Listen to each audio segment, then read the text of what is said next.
believe we are live. Hey there, everyone. This is KT. I believe we are good. I swear to God, if this auto counter doesn't work this time, I'm going to be very upset. But let's just jump straight in. Should switch over to this. Alright, which file is this? This is Ruby. We're at 56. Does that mean you have your ribbon? No, so I'm going to get the alert every time. I can fix that on my own time, though. I fixed that on Sapphire just yesterday. Realized I was getting the ribbon every time. Alright, we're jumping in.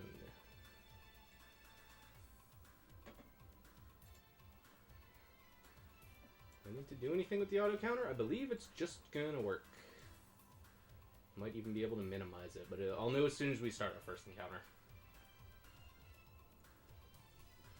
I hope everyone's doing alright. A cool trainer to start off. This might be a dragon tamer.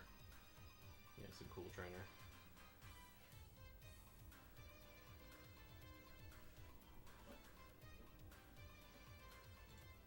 And that did not do it.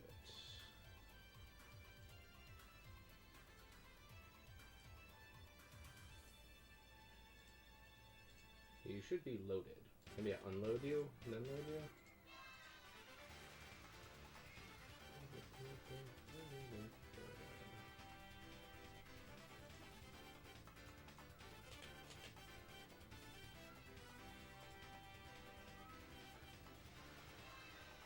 Oh, maybe I'll have to pop out a session again. Pop out a projector. OBS is annoying. Yeah, I probably do. Oh, nice switch in, lads. Really good. Hang on. PC does not like me doing this, but I must. Alright, say your prayers, Metagross. I'm locked into Earthquake. Your favorite move.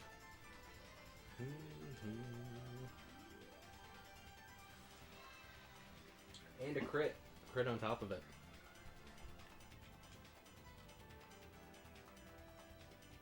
No, that didn't do it. God damn, why is this not gonna work?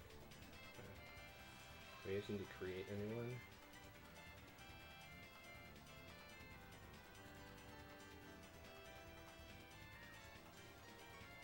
Oh, but wait. Hang on. It's so annoying how this stuff works until I start streaming. Then it's literally just impossible. Yes, I want you to load battle mechanics.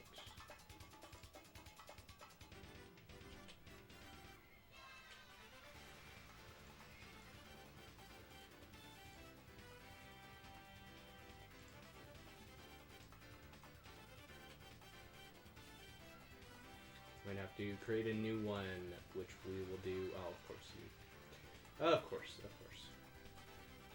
And I don't have Bolt Beam.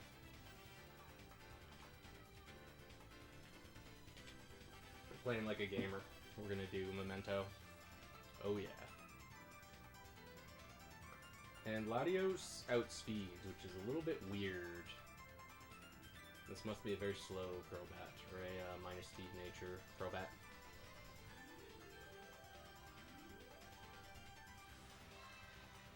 You got one chance to dodge. One attempt.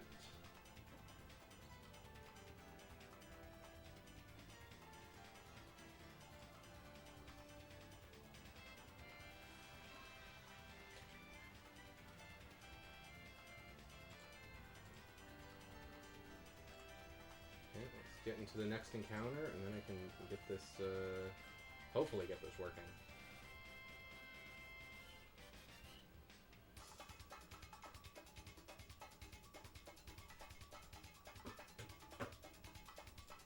Add one, and now we're going to create a new one.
this again.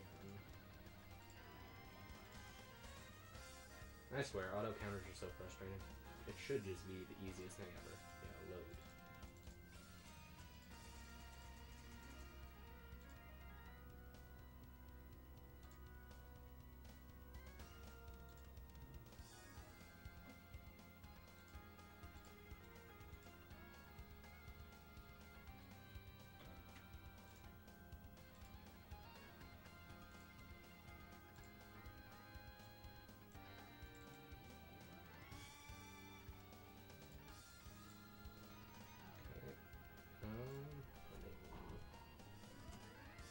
Battle 2.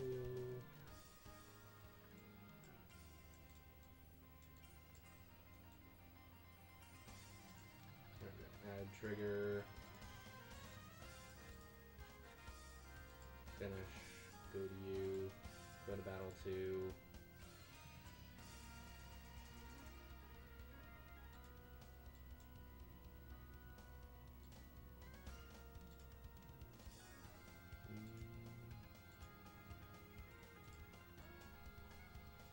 Set you to 277.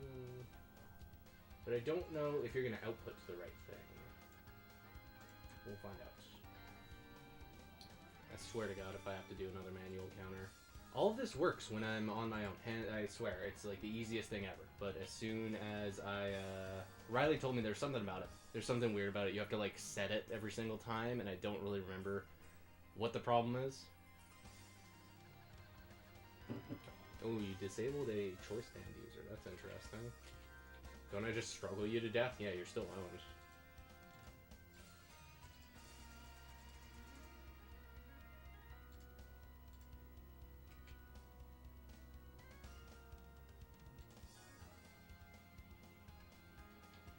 Okay, so now what I need to do is grab you. No, don't. Yeah, change you into battle 2. Hey. Now we're gaming. Good grief, that is frustrating. Oh, and I'm still disabled, aren't I? Okay. Well, that's not too difficult to deal with. You have a terrible matchup against Latios, so we got this.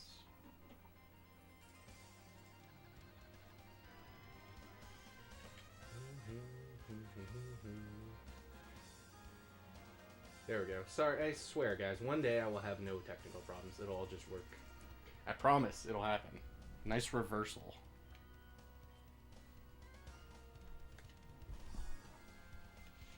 Let's grab the mouse. Okay, I think we're ready. I think we're ready to just grind. It's grinding time.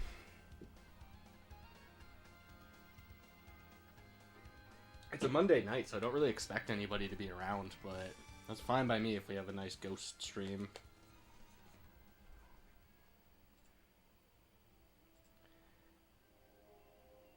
Okay, so why did that not count? Why does that not count? What is your problem?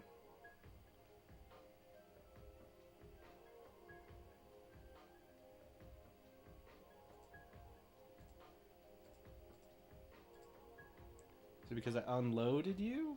That has to be it. So we go to you, we unload you. Yeah, okay. I think we're good. Yeah, none of these are, none of these auto counters ever want to behave. And of course, I've been like, I've always been a manual counter shiny hunter. I've always just done it manually, so to use an auto counter to me is pretty alien. I never like record my stuff, so there we go. Good grief. Always such a hassle. Alright, please no effect spore. I don't think I need to lock into double edge. I think you're so fragile, you're just gonna die no matter what. Chief, my man, how you been? The tower is good. Finally got a damn auto counter working. It was, oh, you're faster than me! Oh, wait a minute. And you just used Reflect, so you're not gonna die here. I kind of want to steal this Latios. Because I know it's faster than Tauros. No, it depends if you're faster than Latios, though. If you're faster than my Latios, we're gonna attempt to steal you. If you're not, we will move on. The tower's going good. We're on the grind. Okay, I'm faster. Yeah, you don't matter. You're not a perfect speed, Latios. I'm not interested. And you tried to double reflect. Shouldn't you know better? How are things with you, Chief? How you been?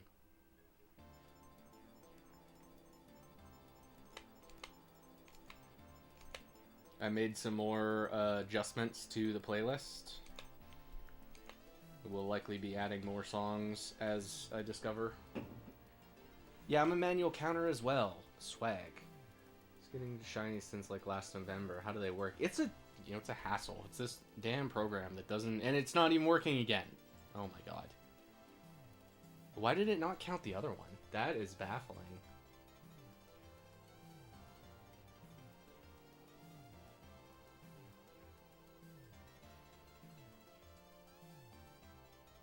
I really don't want to have to do this manual again.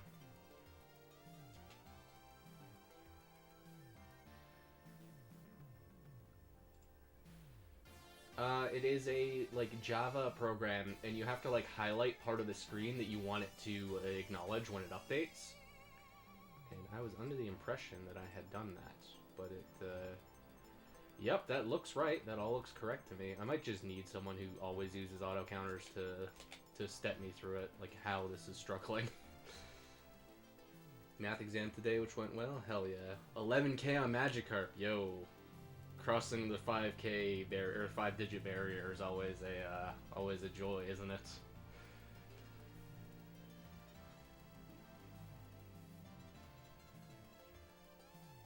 Why would you curse there? What do you mean? I hope your math exam went well, and I hope you find your Gyarados soon, or Magikarp, but Magikarp evolves into Gyarados. Pseudopolis is such a cool location, too. I may have to steal that hunt and try it sometime.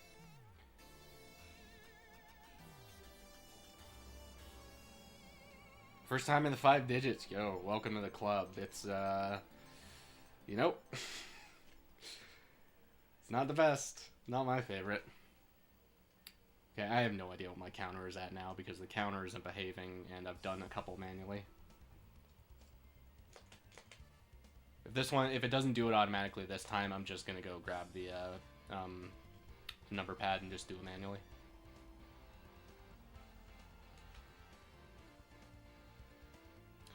What on earth is your problem? Okay, so let's go to you, and we unload you, and then we go to battle count, and we load you.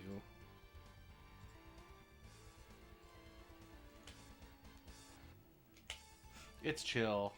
Yeah, it's a very cool location too. I love that it's the only thing that's there. Normally, you're able to fish up Tentacool or something else, but as far as I know in Pseudopolis, it is just Magikarp, which is kind of neat. It's very scenic to imagine it's this huge pond, essentially. But what did Hariyama hit me with? Did he just Okay. AI is doing its thing.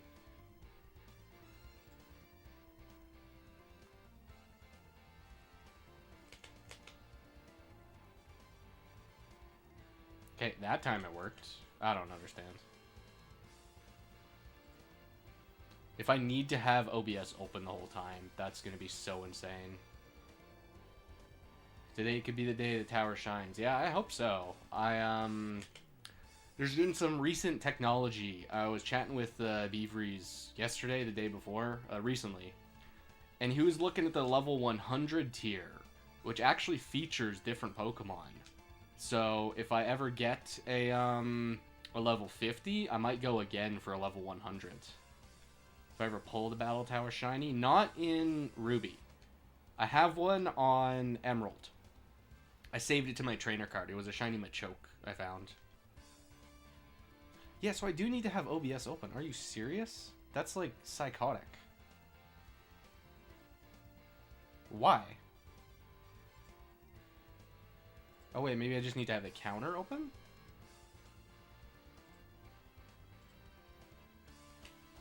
We're gonna give this one more, I keep saying that, one more attempt. And if it like starts to work, then great. If it doesn't, we're gonna switch over to the auto or the manual counter. Lead Gardevoir, very easy to deal with. Yeah, so I found a shiny in the Emerald Tower. I've yet to find one in the Ruby Sapphire Tower, which is a shame because this is where you can steal one. This is where you can keep one. Also, I just realized, yeah, it didn't go up.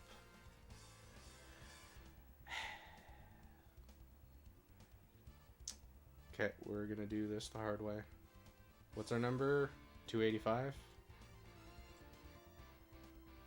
Does this show up on OBS? Yes, it does.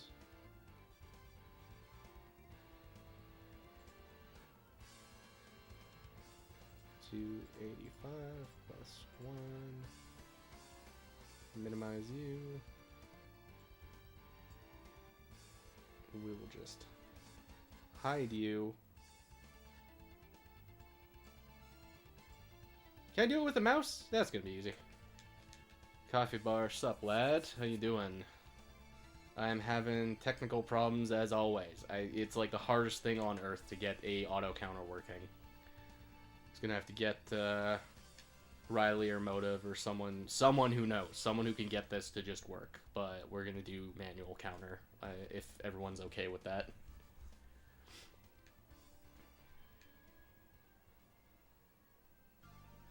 So this is a fast Alakazam.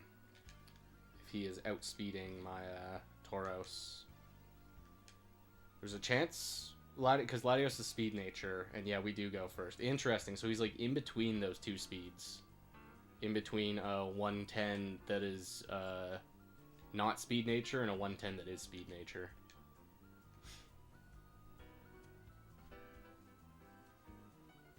Got my Lodic up to level 50, yo. Milo is one of my favorite Pokemon, so very cool, very swag. Yeah, it's just how it be. It's, because whenever I shiny hunt, I always just count manually. And I don't like screen record, because I'm playing on Game Boy Advances. Like, I don't have a capture thing. I usually just show you guys a picture after I find something. But because this is all going to be streamed, it is all recorded, I may as well set up an auto counter. And it's, just every single one of these has been unfriendly. I don't want to, like, keep whining about it, though. I'm just going to bug Riley, or Motive, or someone who I know uses an auto counter. Another lead Hariyama. So, unfortunately, because Hariyama has so much HP, Double Edge is kind of a death sentence. But we're in a weird spot no matter what, because Fighting Move is going to destroy us. Yeah, even -1 in attack. Oh, we live. Whoa. That's big. Never had a Milo before. Yeah, definitely get one. Oh, lovely. As a kid, I actually didn't understand how, but a friend of mine in middle school just gave me a Feebas egg. I was like, this is so sick. I had no idea how to get Milotic.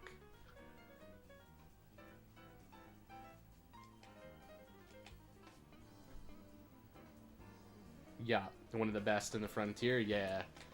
So in competitive ADV, competitive singles for Gen 3, we refer to Milo as the Hax Magnet. Because Marvel Scale is a great ability, and being paralyzed is really not that bad. Having like +2 or ×2 defense with the 1/4 chance of no attack, that's not that bad. But the issue is that you can often get stuck in a recover loop, where your opponent is using Rock Slide against you and you're paralyzed. So like the odds of hacks going off and you either get flinched or you get full parried and you don't get your recover is pretty high. But despite that, I still love Milo. She's absolutely worth running in competitive, and she's even better in Frontier. Very cool Pokemon. Nice Meteor Mash. Thankfully, because this is Ruby, we don't have the possibility of a Quick Claw explosion. However, Metagross still does pack a Quick Claw, and we don't want to get hit by like a crit Rock Tomb or crit Psychic. Nice. This isn't that bad with the manual counter.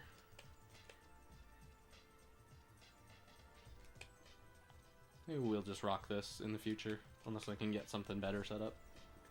I just like the fancy font and everything. It just looked cooler.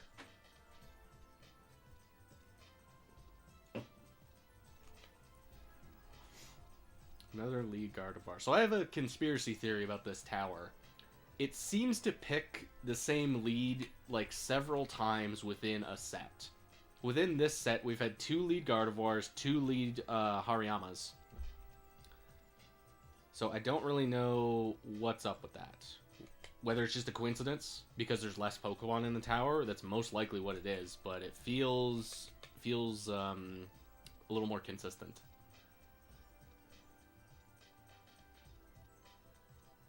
What I'd like to do once I get to doing stuff in the open level is doing Breloom, Milo, and Metagross, Latios. Main core has been Swampert, Metagross, and Salamence. That's very good. It's got me 3 or 4 of the symbols that I have right now. Yeah, Milo pairs really well with a Lati because she kind of covers your ice weakness. And of course, Lati resists electric, so the 2 like pair very well.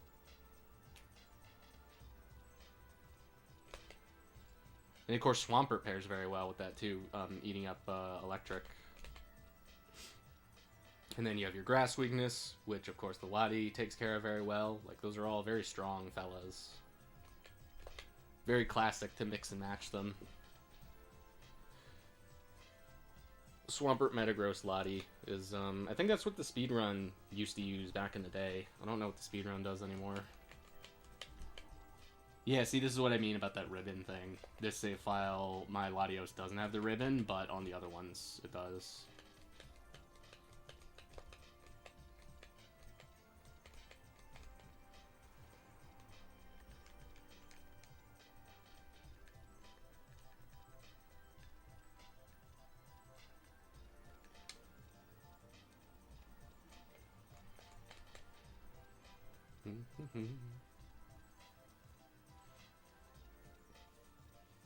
Really like my Chief and intentionally wanted to be able to utilize different cores. Yeah. Yeah, Metagross also pairs super well with a Lati because he covers your Earthquake weakness so well.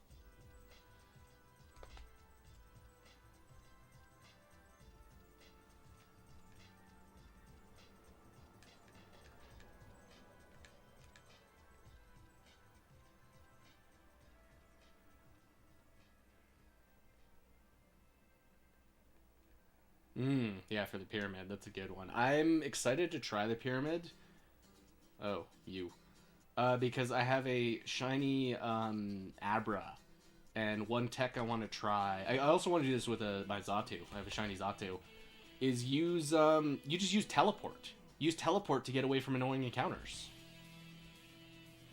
Isn't that clever? Isn't that funny? You could also use Roar, I guess, but you risk getting hit. But you could just teleport away from fights. And just, like, scrounge items really well. I think that would be a super clever way to get through difficult parts of the pyramid. Kingdra. Pray for a crit. Kingdra has a lot of health. It's the Gambler. I love this Kingdra. So this Kingdra set is Disable. Nice crit. It's got Disable, Hydro Pump, Blizzard, and Hyper Beam. And he runs a Leftovers. Just the best set you've ever heard of. Yeah, 6 Ribbon Masters. Lad, that's pretty impressive.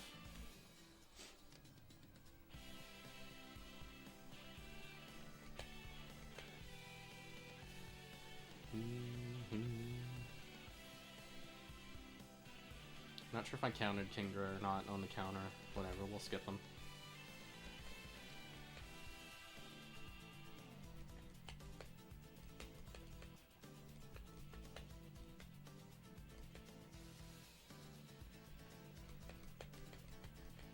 Yeah, so the pyramid is interesting. You can catch Pokemon using glitches. You're not supposed to be able to. There are wild Pokemon and there are floors, and it's sort of like, if you remember Brawly's Gym, where Brawly's Gym, you have like a limited visibility, but every time you win a fight, you get like slightly increased visibility until you can see the whole floor. And the floors are randomly generated, but it's like kind of primitive because it's like pre-made chunks essentially. And the Pokemon you run into, they're wild, but they have like specific sets. They have specific moves. And a lot of the Pokemon you run into are honestly pretty epic. It's like Wobbuffet and Dugtrio and Shedinja. It's like kind of insane what they threw at the player. There's not really a lot of like fillery Pokemon. Which makes it very cool. It makes it very cool that you can technically shiny hunt in there if you're gonna use glitches. But it's like weird because they're tied to the floors. There's certain floors that have themes, so you're gonna be on like the electric floor, and that's where you find Pikachu and all that stuff. Nice crit, by the way. I guess I knocked you into torrent range, so it's not surprising you KO'd.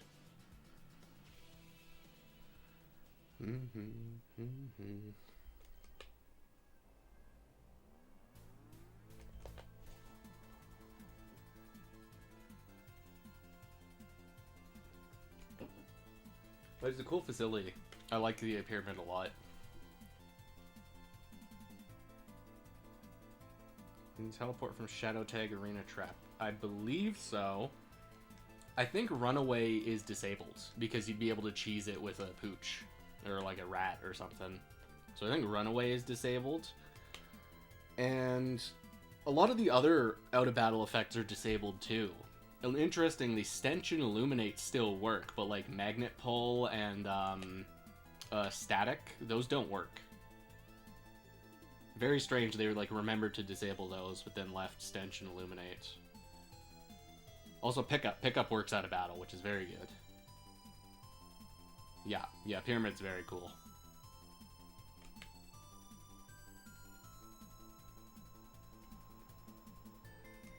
I feel like Oleg is the guy who did the pyramid hunting.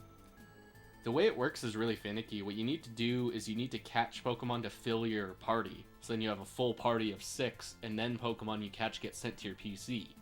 So you need to catch 3 non-shinies, and then your 6th Pokemon goes to the PC. Static makes electric types more common. Oh, you're gonna slightly outpace these earthquakes. Kinda need a crit. How did I set up the background music? I have a tab open that is playing music. And I have OBS streaming desktop audio. This site I like quite a lot. It's called KH Insider. It has like a bajillion soundtracks from different games, and you can make playlists for free. Super handy. You can even download if you want to use them in videos, which is what I do. That's where I get my soundtracks from. Nice. That Electrode was probably going for Mirror Coat. Golem. Always scary to see you because you can blow up. This was a triple boom team, I realize. Wow.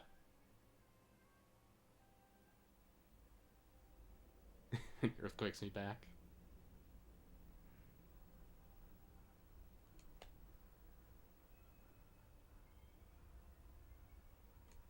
Salak, please do not. Okay, we still outspeed. Good.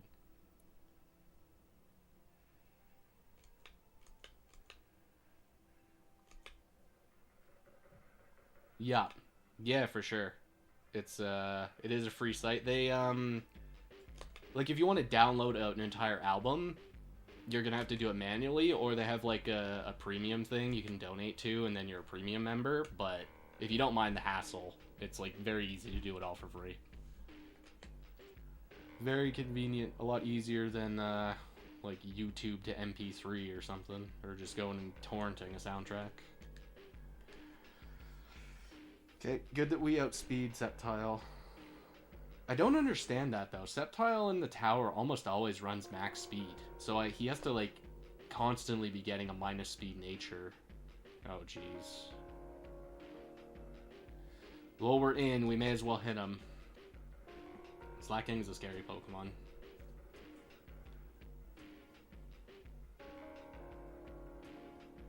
Okay, okay, you know what? Oh, you might have leftovers, though. Okay, no, you don't. You don't. We're risking it. We just won't need Tauros for the third Pokemon. I've decided this.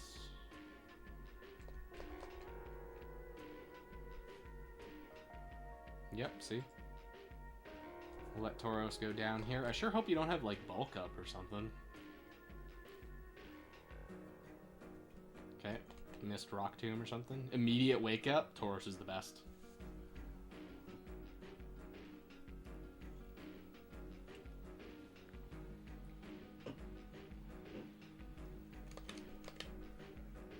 Easy. Never punished.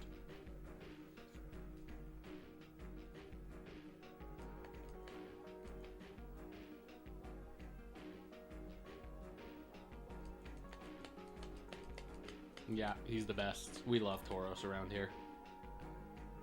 My Tauros, he is Adamant with perfect attack. I didn't know this until started doing these streams. Perfect special defense. And he has a 29 in speed.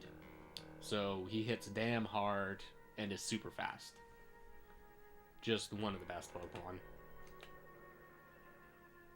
Okay, alright. Intimidate helps him survive a ton of hits. Oh, come on now.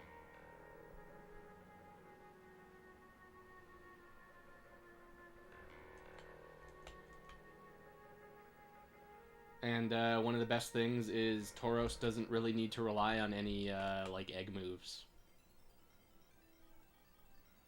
Because you're going to want to be choice banded anyways. You're going to want to be a banded user. The Tauros Kanga hunts? Yo, those... Yeah, I've done safari hunts. I've never found any of those. My rarest safari find was a Scyther that got away, but my rarest safari that I got to keep was a Xatu in Hoenn. And that one I'm super proud of. I love that guy. Salamence could use some of those speed. Yep, the speed helps. The speed really does make a difference. Please get through. Please. Oh my god. I know, a green Tauros? That would look so sick. Okay, your Toxic Confuse Double Team Protect. What a horrific moveset. Okay, come on Zapdos, get through it. Oh my god. And we're hit by poison. Okay, you tried to Toxic me again. 4 turns of confusion. Okay, we got through. The damn bat.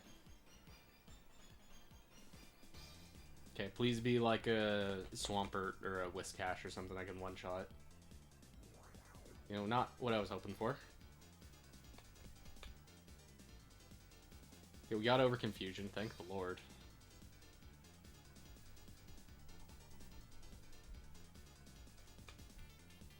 And you landed dynamic. Are you serious right now? Back to confused.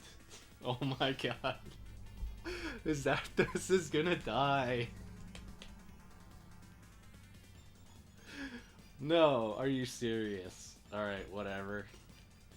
Poor Zapdos. He really just died to, like, status. He wasn't even hit by a move. He just died to status stuff. Alright. Say your prayers, Cacturne. You are super dead now.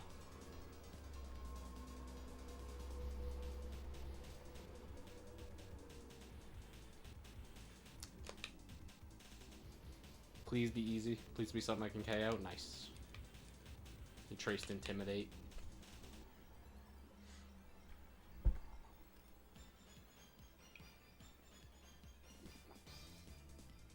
That is a bulky Gardevoir because she lived. There's got to be just a defense nature. Yeah, you go for Salak. You just Destiny Bond against? No, you go for Snatch. Oh my god.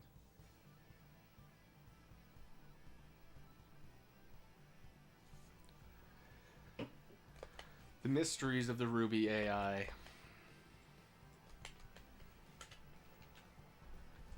I guess we all know the mystery is that it's random 25% of the time.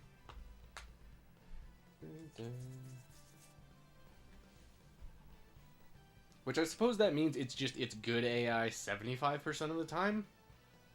It's gonna make the best move. Alright. Nice focus punch that just gives me a free KO.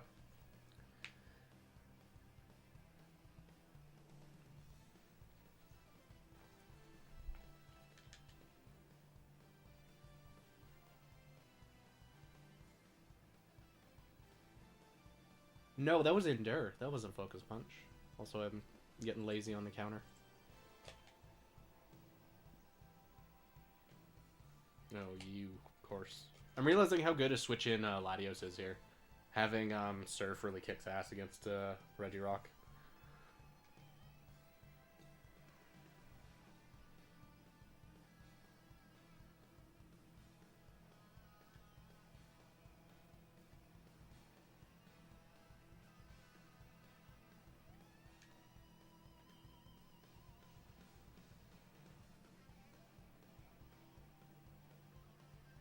Ruby Tower is cozy. I agree.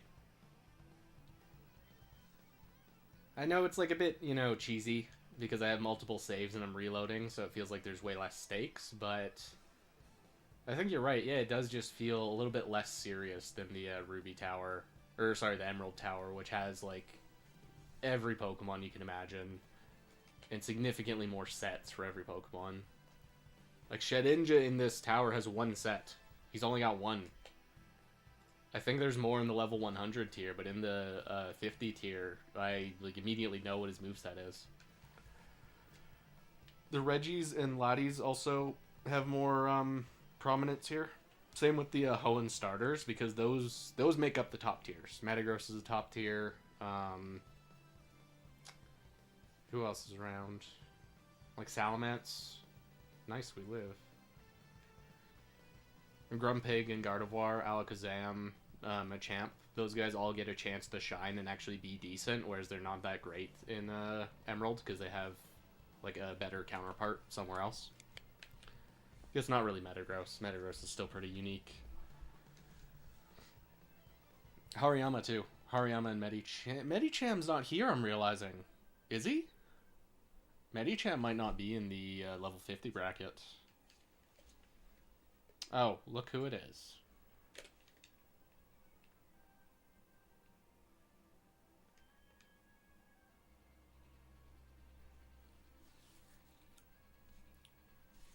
Freest KO.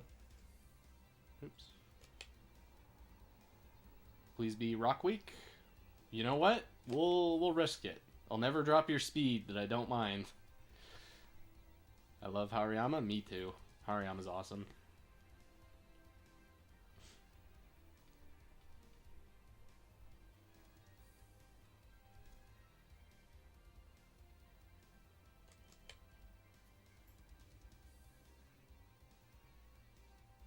Well, this is good intel, because I've always wondered, like, how well does Rock Tomb do against a Regice, and it turns out Double Edge is just better. Double Edge and Return are just way better damage. Being super effective doesn't matter that much. Yeah, Medicham may not be here. Who else do I know is not here for sure? Lunatone and Solrock drop off. They're not in the 49 plus wins bracket. Claydol isn't around. What's his name? Tropius isn't around. Gorobus and Huntail, Relicanth, Xatu, Girafarig. There's a bunch of Pokemon that stopped showing up. And that's why the level 100 thing is really interesting. I don't know. It could be like Game Freak decided some base stat total requirement was allowed, but I don't know about that. It just seems like they don't include certain Pokemon for whatever their reason.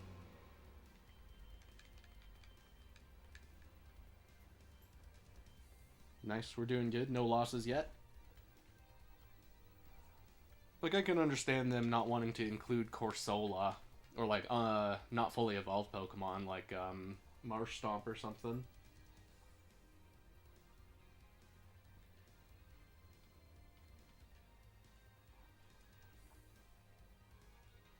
Yeah, I don't think I ever saw Riley fight an X-Cloud either. I remember asking him the other day. I had said, you know, during your trials in the Ruby Tower, did you ever see a shiny? And he didn't. But his time in Emerald, he's seen a couple of shinies, actually. Very interesting. Oh, yeah, absolutely. Claydol is top tier. Though not really for, like, single player. He's, like, kind of weird to use in single player. But in ADV, Claydol is just one of the best. I put him on every damn team. I do Snorlax, Mag, Claydol, so many teams. They're just so good. That trio is so good. If you can play it right, you eliminate Scarm, you have 2 great answers against Zapdos, it's awesome. Nice Earthquake Genius.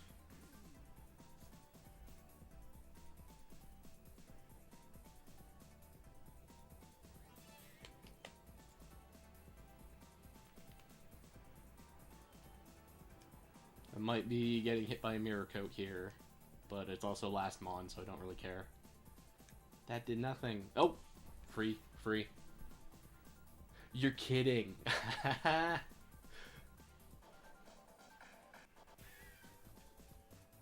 Very weird that it's slower than me, even without the paralysis.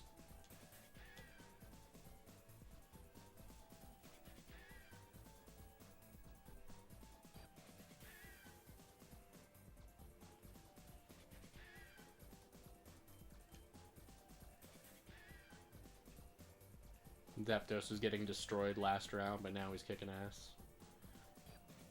Haha! Nice. That's a fine conclusion with me, Electrode. I don't mind.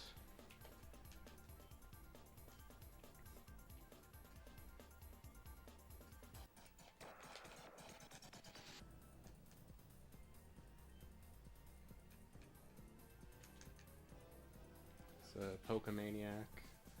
I'm not quite the Gen 3 scholar that Beavries is, where he can like immediately eyeball a trainer class and just know what Pokemon they're gonna have. Whereas for me, I have no idea. Whiscash, you don't see very often in the tower. Gyarados, not very common. Rhydon and Ninetales, also not very common. Is this gonna do any damage? No, this guy's so weak. So the way that this glitch works is when you lose a fight in the Ruby Tower, the game doesn't have like a lose quote from the NPC like it's supposed to, like when it does when you beat a trainer. When you beat a trainer, there's a lose, or if you lose to a trainer, excuse me, there's a lose quote. The trainer will like withdraw their Pokemon and come out and, you know, say whatever. But in this tower, it doesn't do that. It doesn't like resolve the fight normally. So if you lose a fight and your next encounter is the roaming Latios, because the roaming Latios, or Latios in, you know, whatever, the roamer, the Lati's like kind of stored weird in the game's data. That's why it has screwed up IVs. So if you encounter the Lati right after losing in the battle tower, when you KO the Latios or Latias, it treats it like you're still in the fight in the battle tower. So it'll send out the next Pokemon, the one that you got that you lost to. So what this means is that we can't ever steal slot 1. So the lead, this guy's Whiscash, we can never steal that, but the Breloom is fair game. And whatever this last thing, this Cacturne is fair game. Because slot 1 gets overwritten by the Latios. It's like, there's some pretty good videos out there that like explain it in a more technical way. When you get into a wild battle, the game actually considers it like a full party of 6, but slots, you know, 2 through 5 are all just empty. There's nothing there, you just ran into a pooch, that's it. But because the fact that the battle tower stores stuff, and you then encounter the Lati, which like is a very strange encounter, you can just run into trainer Pokemon right after. Which is interesting because the wilds or the trainer's Pokemon. So say we did fight that Cacturn, the Cacturn like keeps the rules of the roaming Lati, so it's able to flee the fight. So you need to like either have a mean look user ready or immediately Master Ball it. It's very very strange how all this happens to work. But yeah, slot 1 is not stealable. We can never steal this Golduck. But whatever slot 2 and slot 3 are, they're candidates. Roaring Pokemon around doesn't matter because they don't change slots. They just change their position as to where they are. So I couldn't roar Golduck into slot 2 and then try and steal him. That's not going to work. Golduck is always off limits. Nice crit.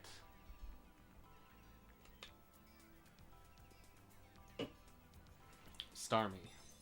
And we outspeed. Nice. Starmie's a shiny I really want to get.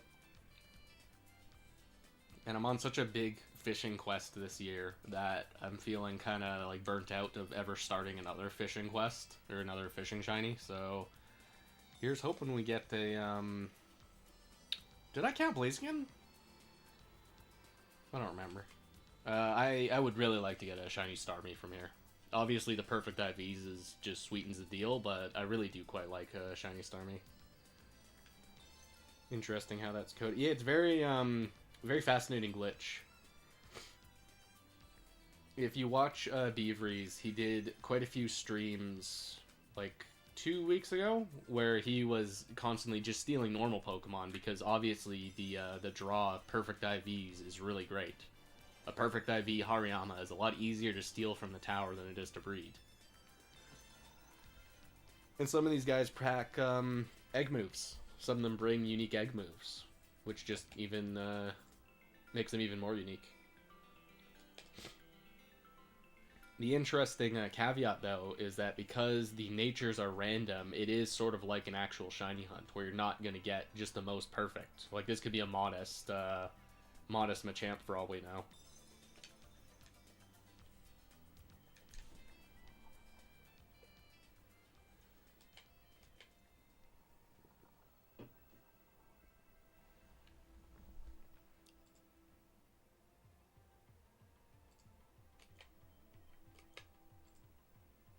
Oh yeah, I like this song.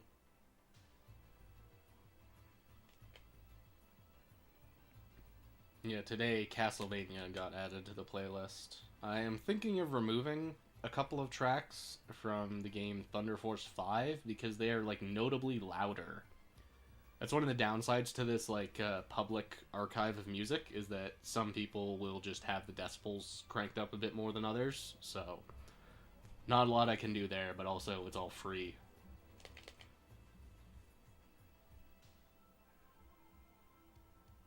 Yes, it is just Ruby and Sapphire.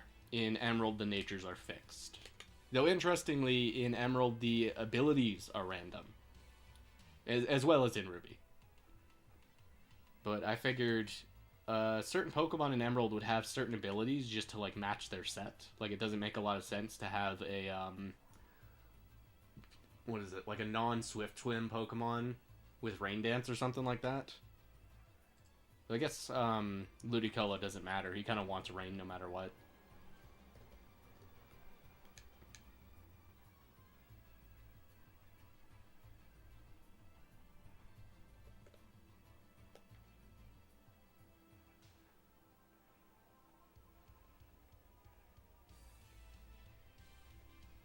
Nice, we punched through. So one Pokemon I want to steal, regardless of it being shiny, is I kind of want to upgrade my Latios. And my Latios is Timid. This is actually a friend of mine's Latios. He gave me a copy. And it's damn good. It's a damn fine Latios, but it's pretty hard to turn down just a perfect one that's Timid. Because I think this one is also 29 in speed. So it's not quite perfect, but he's still really good. And has, like, high special attack.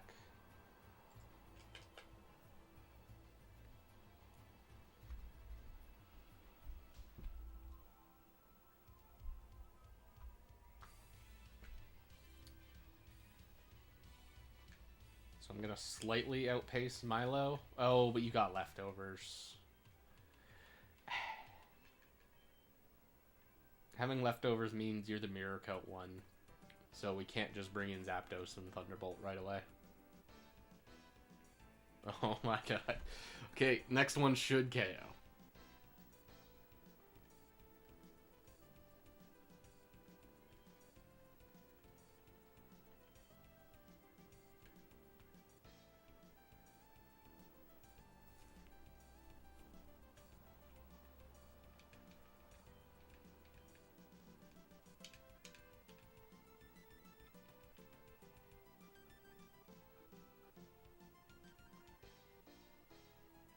Nice, set 6 already. This has been a fast one. Tauros lead is really good. He just shreds a ton of Pokemon. Oh, but see here, it would be better to have Zapdos. It's a female Swampert, too.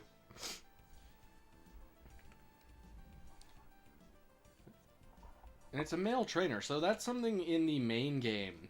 Male trainers will have male Pokemon and female trainers will have female Pokemon, but the Frontier and the Tower just seem to ignore that.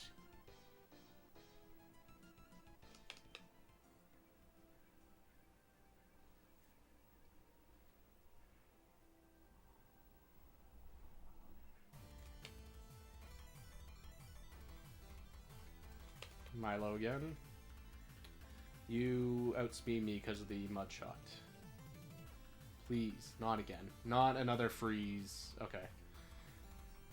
I might actually switch out. It depends. If she has leftovers... Yeah, she does. Oh no, that could be Ganlon. That could be a berry. Yeah, it's a berry. So it's a little risky to bring Zapdos in, so we don't want to get hit by a blizzard. But the trade is then we're in with Zapdos, which is awesome.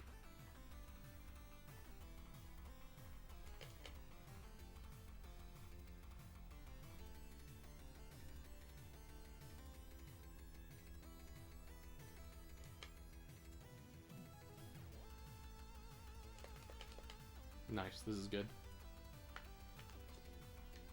Because of some freak accident in this Ready Steel KO Zapdos, we can come in with Tauros and we're Bandit Earthquakes, which is like a 2-shot or a 3-shot.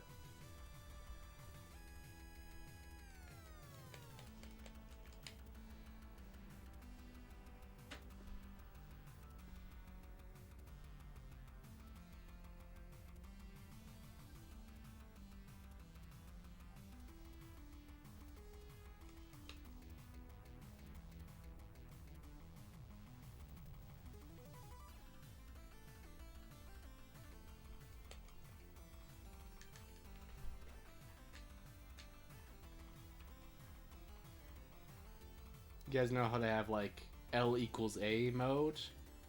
They should make on the Game Boy player a like C stick equals D pad mode, so you could play it like one-handed.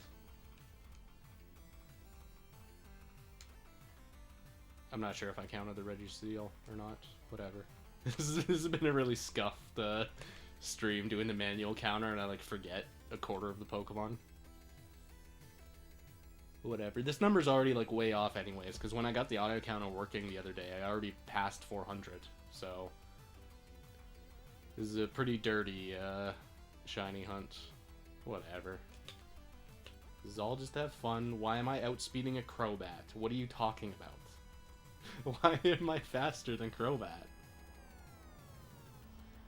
And you went for a Tract? Alright, this is ridiculous. That would be nice, yeah.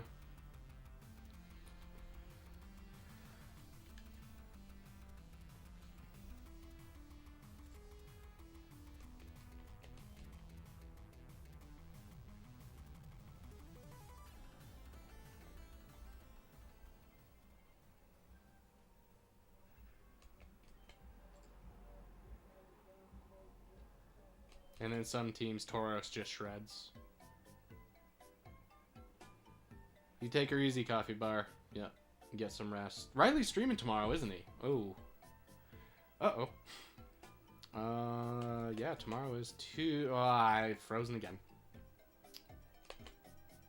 Yeah, take her easy, lad. Appreciate you stopping by. Dude, Stop this.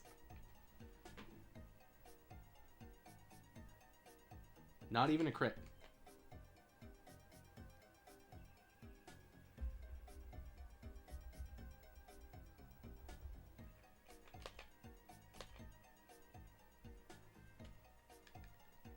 Nice, another 7 down.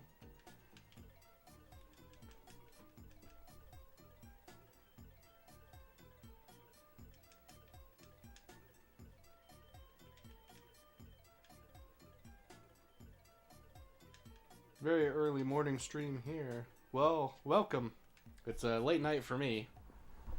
So I'm guessing that means you're in the UK, maybe? Because it's that's 7 hours ahead of me. It's 11:30 right now at night. But welcome, Novum. I hope that's how your username is said.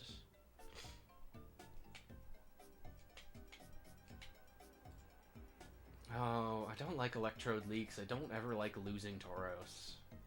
Losing Tauros, I just feel super naked. But also, you need to like lock into Earthquake, because if you lock into one of your normal moves, you could get staticked. Oh, is this Alpha Booza? Is this one of his alts? Yo, sup, lad?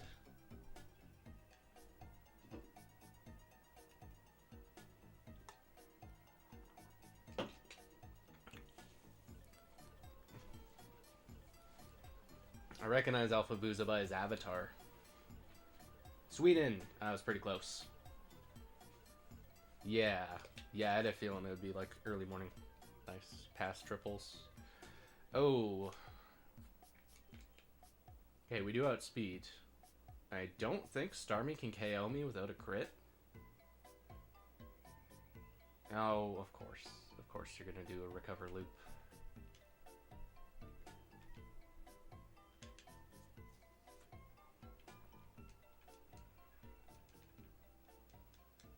Yeah, so if you remember Riley's Ruby streams back in the day, this is the same tower, but my goal is not to just get a high streak. My goal is to smuggle a shiny Pokemon out of the tower. And we're kind of like queued up for that. We're kind of equipped to steal any Pokemon. So that's the goal for these streams, these streaks. Oh, you're one of my worst matchups. Beaveries, welcome. Appreciate the luck. It's been pretty fun. I'm enjoying it a lot. It's like way more engaging than a regular shiny hunt because you gotta battle, you gotta fight. Oh, free. Regice just handed me the victory. So that part of it's really engaging. Nice crit. I don't think that KO'd without a crit. That part of it is super engaging. I love that I actually have to like battle and I get to use like a super aggressive team that just shreds numerous teams. Like my Tauros just 1v3s dozens of teams. Zapdos 1v3s dozens of Pokemon. So that part's awesome. It is a little bit scary if my shiny ends up being an explosion user because we're going without damp for the time being. So that could, you know, blow up in my face, literally.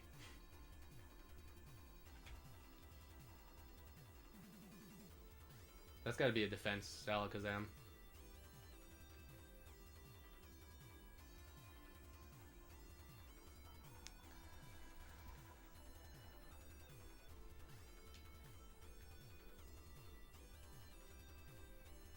There's a large variety of different shinies you could get. Any preferences? Well,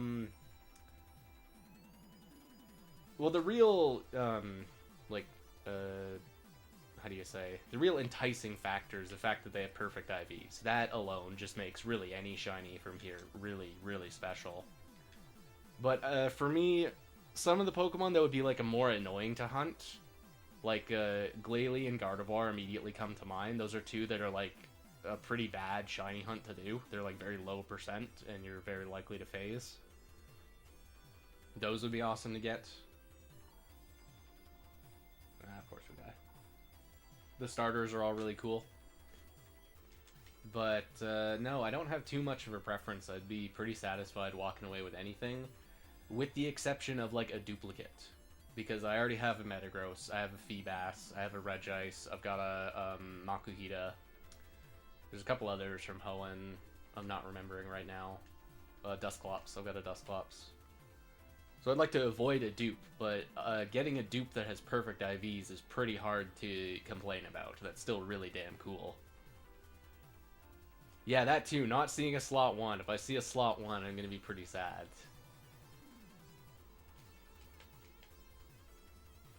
A Breloom, that'd be a good one. Breloom's like a pretty rough shiny hunt. Slacking as well. Slacking's not a very easy shiny hunt. Yeah, Glalie is one of my favorite shinies, to be honest. Glalie is like kind of the secret target. Ninetales as well. Is this... Okay, this is weird. It does feel like there's some kind of, I don't know, like roster seeding? Because we did a bunch of runs, we didn't see a single Raichu, and now we see 2 Raichu in the exact same set of 7. We've also seen like very few Sceptiles, way more Swamperts today. I am curious how this all works, whether it is truly random or whether there's like certain Pokemon get seeded into rounds.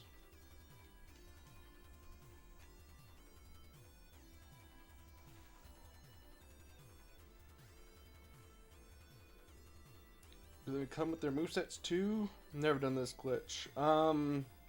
Yeah. Yeah, they have a full moveset.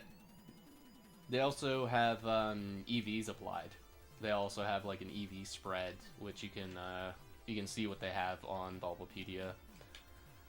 The only thing that's like that can change about them is their gender, ability, and nature. All those things get randomized.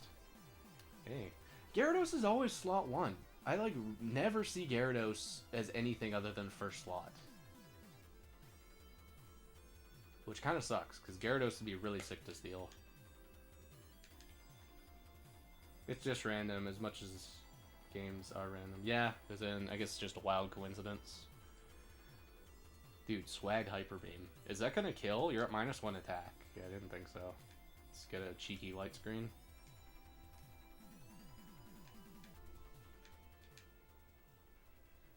Yeah, it's a very unique hunt. There's a couple of users who have done this before. I saw one guy, Lettuce Leaf, he did a full team of 3. Yeah, see? This is why I want to remove Thunder Force 5 from the playlist, because it's so much louder. Go away. Thank you.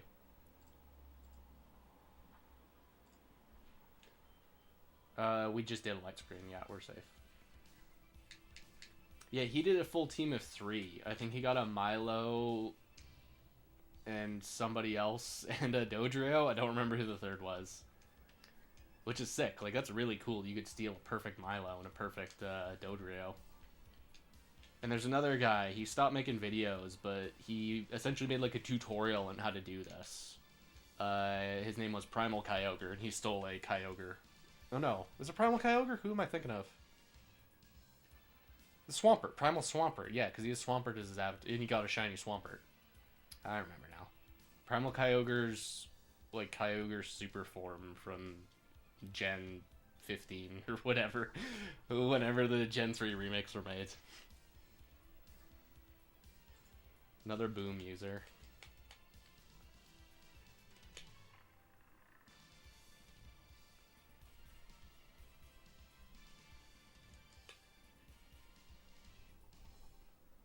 Stealing a Reggie would be pretty cool.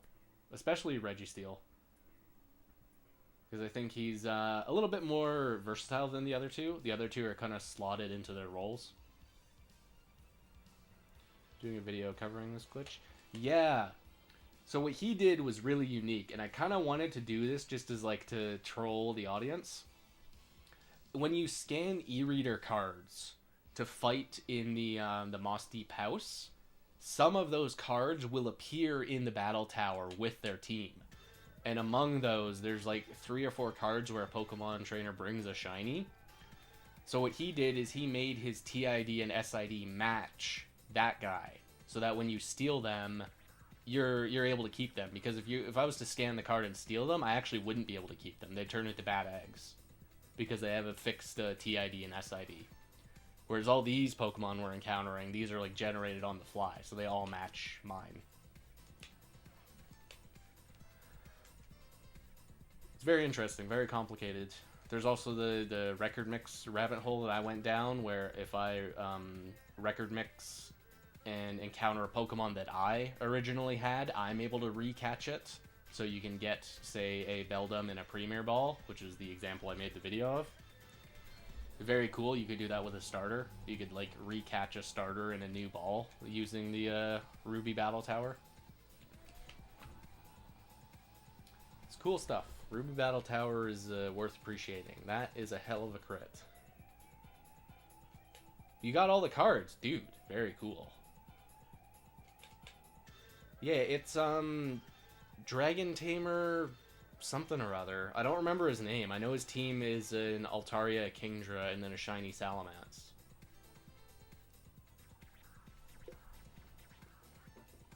Nice Ender.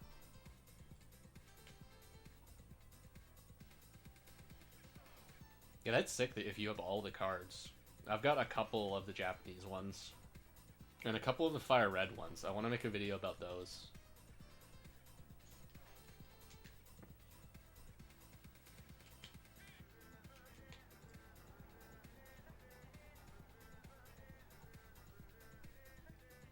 Please don't.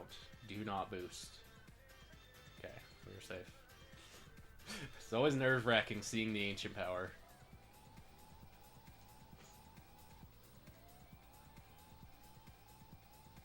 Yeah, exactly. Yeah. You and Riley and really, I guess it was just us three. Yeah, we were the ones who like wondered what even happens because the battle tower scales, right? So the interesting idea was like, if my trainer scales and say I lost at round 6, would my Pokemon's IVs change to match round 6?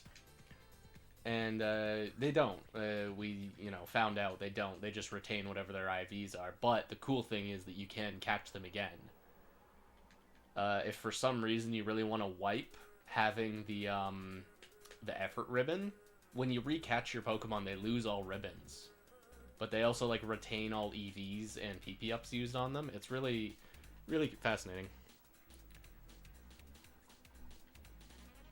None of the Fire Red ones? Yeah, they were Japan only, sadly. And they're for the Trainer Tower, the thing at like the end of Seven Island, which I think not as many players messed with because it's not really as interesting as the Battle Tower.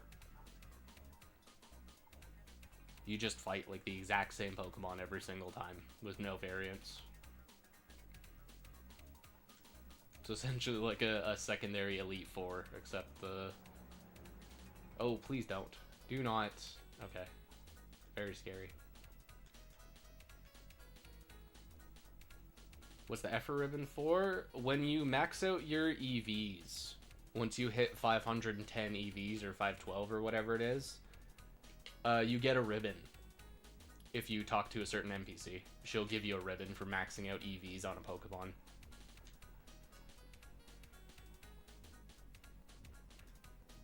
Which is funny because you can get that and then go and use the berries in Emerald to undo some of your EVs, and of course the ribbon doesn't go away.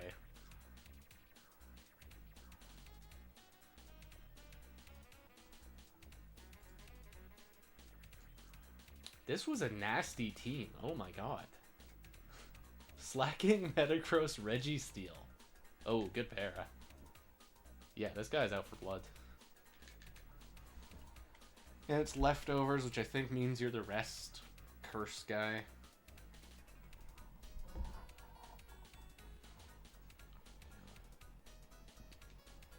Yup, you are cursing it up.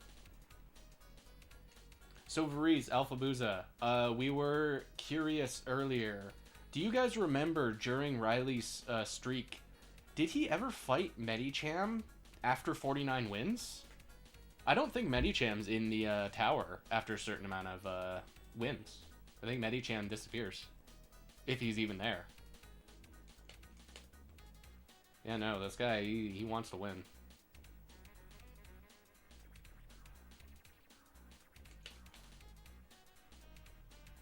cool method all this. Something funny is that somehow a shiny hunt like this doesn't feel like cheating, even though I guess it technically is. Yeah, I'm abusing a glitch.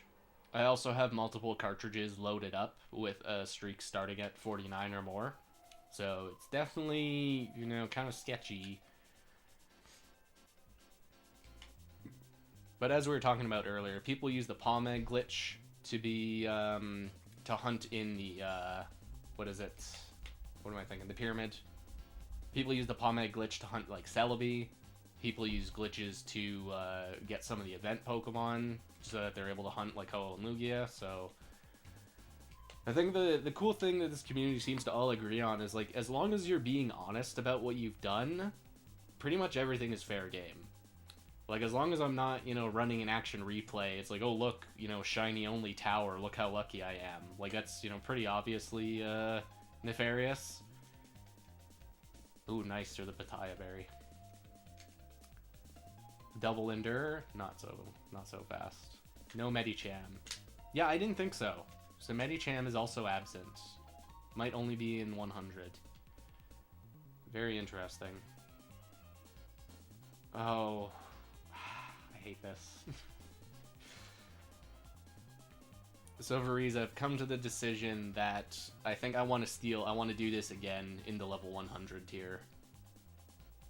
If I either like fail one or just get a shiny doing the level 50, I kind of want to try the level 100 as well. Because I'd also get to like learn all the new sets. The Pokemon are all running new stuff. You are super bulky.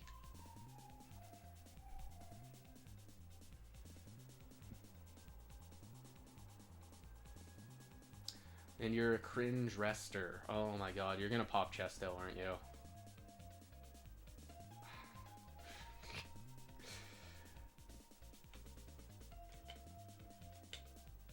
Okay, let's play a little cautious. I'm gonna try roaring him out, see if I can get some Zapdos value on third Pokemon.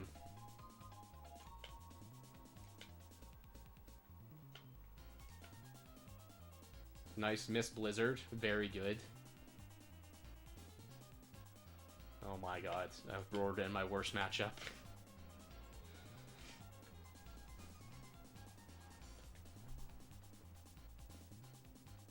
Yep, of course, Seaking always lives. This is a 10-0 matchup for Seaking. Okay, we dodged a bullet. Oh my goodness.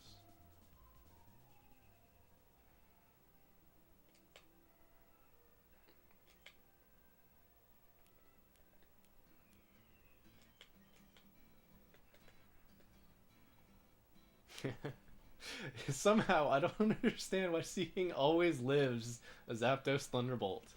Do I really gotta be running Magnet? You want a level 50 so you can use it in both? Now that I know some different Pokemon show up in 100, I'll need to think about... Yeah, exactly, like... Why would I... Whatever. Yeah, knowing that there's different Pokemon there really makes me want to do a 100 as well. Like, Skarmory being available is really enticing. As well as there being, like, multiple Shedinjas. There's only one Shedinja in this tier. There's also only one Rhydon, whereas there's multiple in 100. I'm not sure about Rhydon, but there definitely is for Shed. Nosepass would be pretty good. Well, I guess it's a letdown because he's, like, not a good Pokemon, but it's a really good shiny.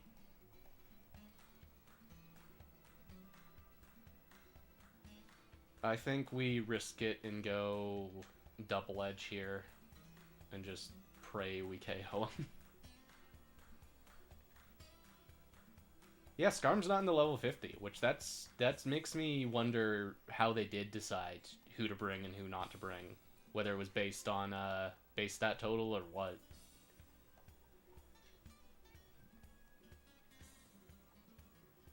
Nice. Okay, we got out of this mess. This Regis might have been worth stealing. He seems to be pretty bulky. But I'm sticking to my guns. I'm only going to steal a Latios. Or I guess maybe a Latias. If I find one that's evidently plus speed nature.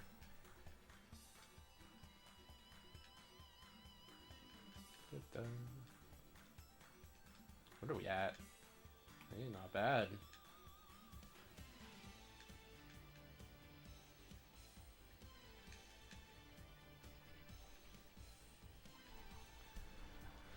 Someone who doesn't really use glitches, I'd still commit to a hunt like this. It feels like the texture, the vibe, mouthfeel, legitimacy, because I guess it's so hard and so unique. Yeah, it's kind of hard to put into words. It's hard to, like, articulate. I think the people that use the palm egg glitch to make the Celebi egg to then hunt it in Fire Red, which is weird you have to do that in Fire Red, you can't do it in Emerald. It's, like, very fascinating, these weird, like, loopholes people have found in the game to do it. To actually hunt it, though, rather than just, like, use Ace to generate the Pokemon right away. Because at that point, it's like, you know, if you want to generate Pokemon, whatever. I've definitely done it for competitive matches. But I wouldn't see much point in making them shiny. Because then it's just, like, what... Why? You're just kind of like showing off that you know how to gen stuff. Some weird, weaker Pokemon. Yeah, exactly. I wonder if it's flipped. I wonder if it's supposed to be the other way around and Game Freak just messed up. Because you would expect it to be like more top tiers in the 100. But, I don't know, this Game Freak we're talking about.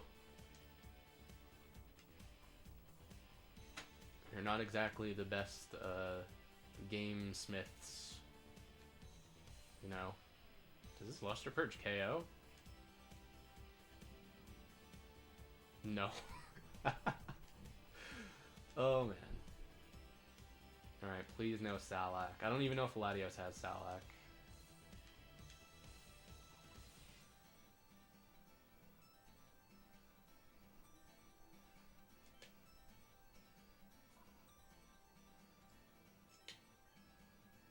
We're gonna game on him.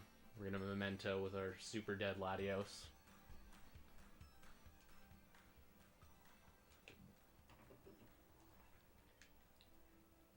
Now we switch in Tauros for another Intim. This is a -3 attack Machamp.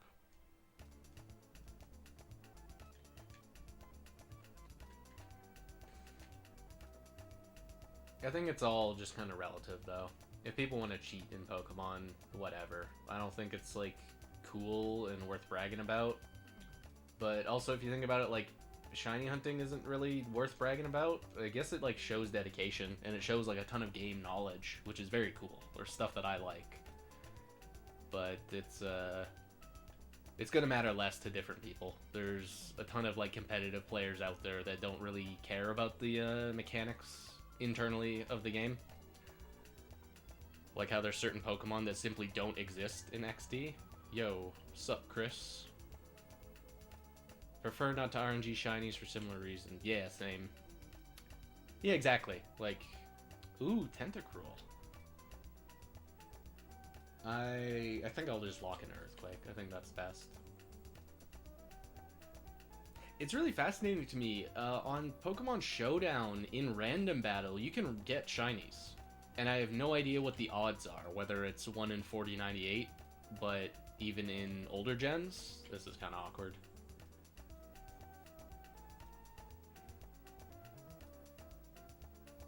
But it seems way more common. I've gotten like 3, and I don't play random battle that often. Nice. Is there a single player experience you do it is cool, unless you like, I don't know, lie to the community for clout? Yeah, exactly.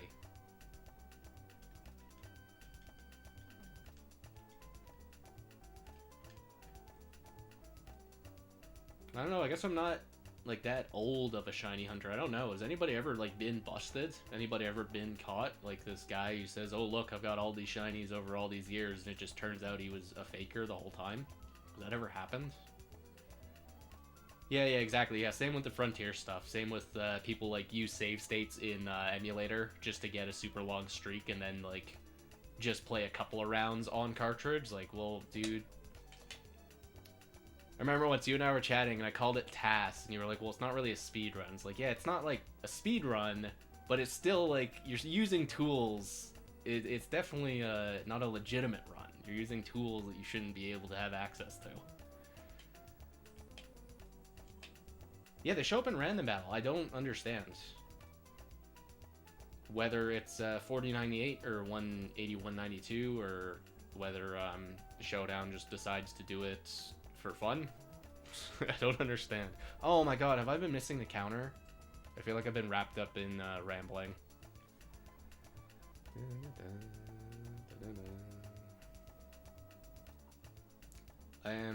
Okay.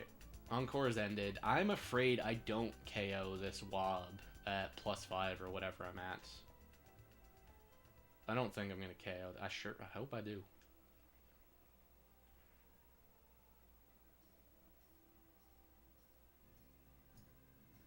Okay. I should have more faith in Latios. Glalie, look at you.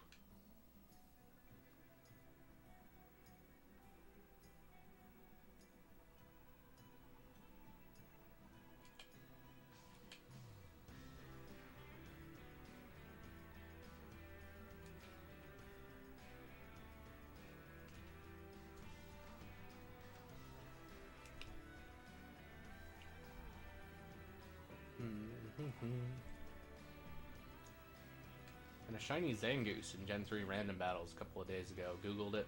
Oh, it's one in... Okay, that's weird. That's cool, though. That's cool that you can just get shinies.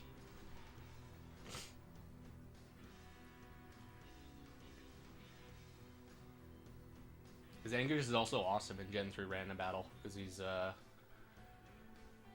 like, strong, normal, stab, and I think he's usually banded. Usually will have, like, HP Ghost or HP Ground. Some kind of good coverage. I like how random battle equalizes stuff. How, like, lower tier Pokemon get to be higher level, but then, like, top tier Pokemon, like, say a Salamence or a Metagross, they're, like, level 60.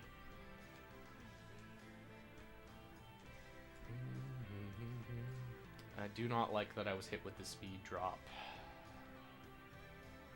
We're gonna risk Zapdos here. Sorry, bud. You'll be fine. He's gonna Earthquake. Or he'll, yawn. Yeah, see? Free. Never punished.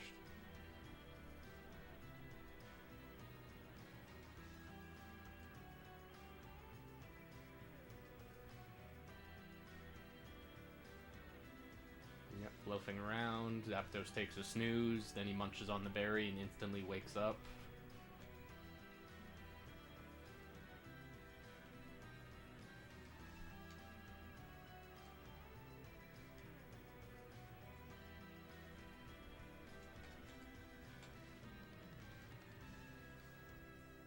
Flygon, we haven't seen much of you lately.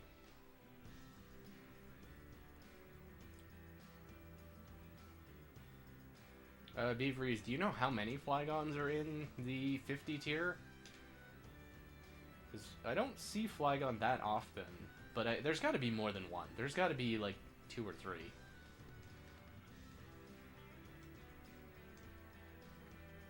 Whatever, we'll just chunk them down with HP Grass. It's doing good damage. Gotta do some morning stuff. I'll be back later, assuming you're still on. Appreciate it, lads. You take her easy. Thanks for stopping by.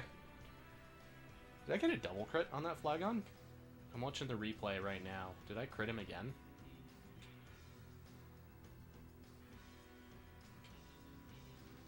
I did. Nice. Hell yeah. Who needs HP Ice when you can just crit HP Grass twice?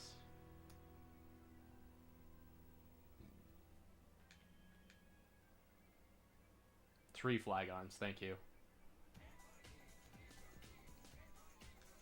I think I will be sticking with my decision of... Oh, damn. That hurt to witness. I think I'll be sticking with my decision of Calm Mind, Surf, and Dragon Claw. So I was thinking about Ice Beam for specifically Flygons, but if they're not that common, Dragon Claw is fine.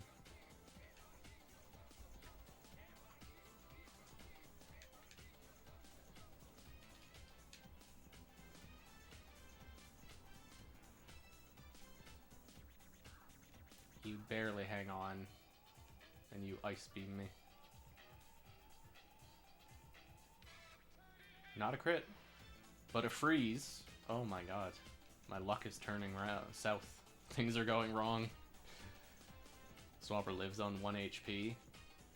What does he, Papa Salak? Pataya, nice.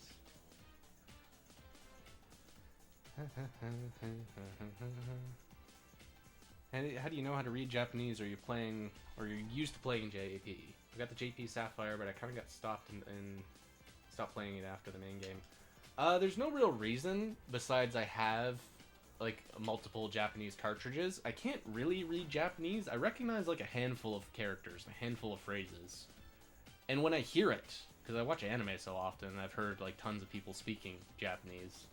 Hearing it audibly is pretty easy, but it's not that hard to intuit what certain moves are. Oh, you're right. You're dead.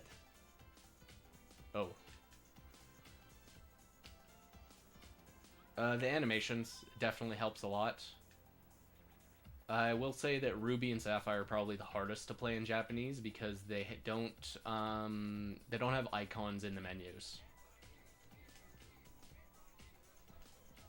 So if you just know what the items look like in Fire Red and Leaf Green, it's even easier, and in Emerald.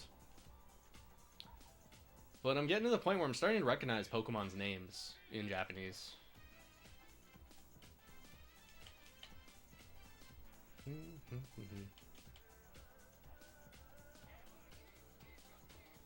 Yeah, no bag icons. So I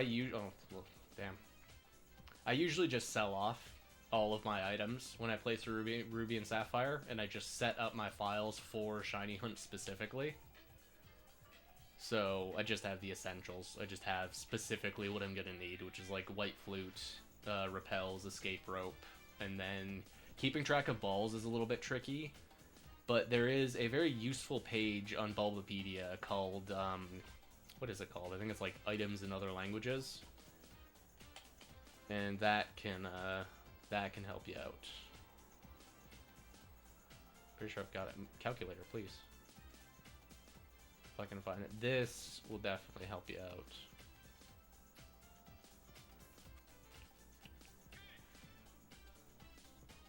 No, am I just not going to find it? Where on earth? Where is the items in other languages tab? List of items in other languages. Thank you.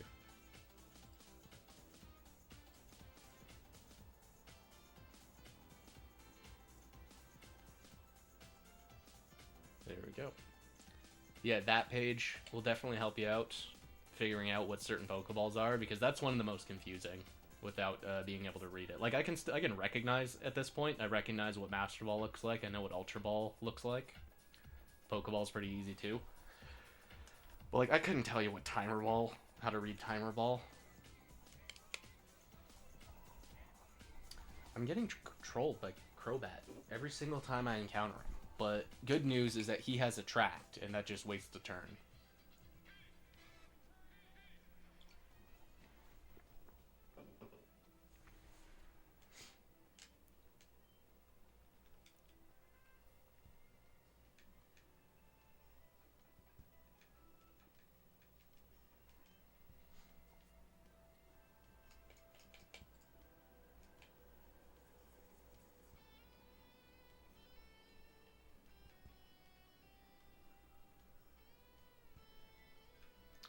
Do we go Latios here? I probably want to hold on to Latios. But Earthquake's not going to KO. It does better damage than I give credit, though. It does, like, 70%. Yeah. Just don't blow up. Whatever. That's fine. Please no Wobbuffet in the back so that I'm stuck in Earthquake hell.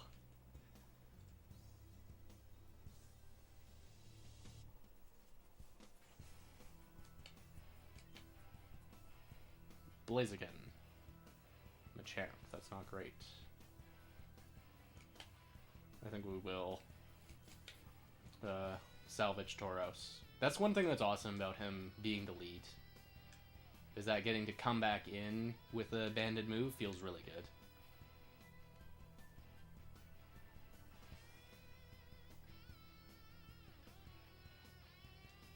Cross shop? Are you kidding me? That wasn't a crit. This is a strong Machamp.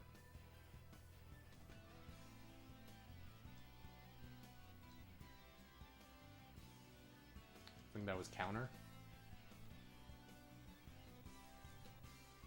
Yeah, really, it just takes practice. It takes spending a lot of time with the game in another language, but it's not as hard as it seems.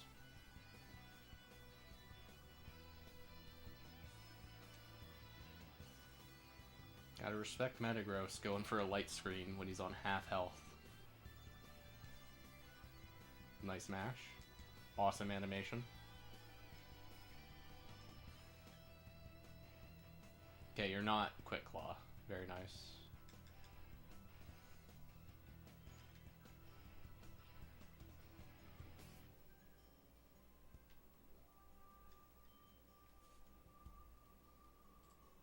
Another one down.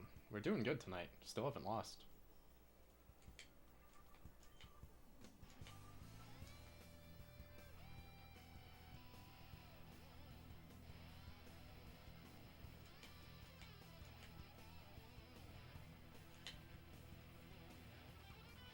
Queue up our next one, 371. Used to be able to beat Pokemon without knowing English, so it's very possible. Yeah, it definitely is. And one reason I would suggest it specifically for Shiny Hunters is that Ruby and Sapphire in Japanese are dirt cheap. They are the cheapest Gen 3 games by a pretty big margin. Even Japanese Fire Red is kind of skyrocketed in price. JP White and White 2 to complete my DS collection. Dude, hell yeah.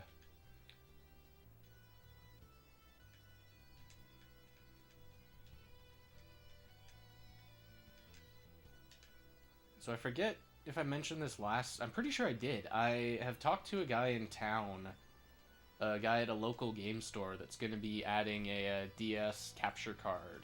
And I'm very excited to be... That is a Starmie outspeeding me. I am very excited because I want to do a Let's Play of my first ever Gen 5 experience. Do you outspeed Latios? You don't. Okay, good. Yeah, I'm very excited to do that. Do a Gen 5 for the first time ever. So much better than paying triple the price. Yep, definitely. Well, this is weird. This is awkward. I think we just go for it. Go for damage. Beating the main game isn't the issue for me. It's actually playing the facilities. Ah, yeah. Yeah, especially if you were in, like, the, what's it called? The, is it the arena? The palace? What's the one where you don't control your Pokemon? That would be pretty confusing. Though I suppose animations would help a lot.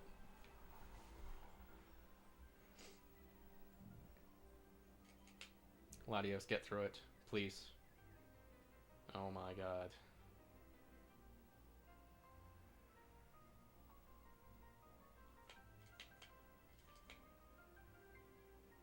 Yes.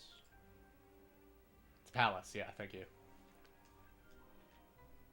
There's also one thing, actually, this is funny. So one of my concessions, one thing that I don't think I'd ever be able to finish in Japanese is, Trickmaster, Trick House.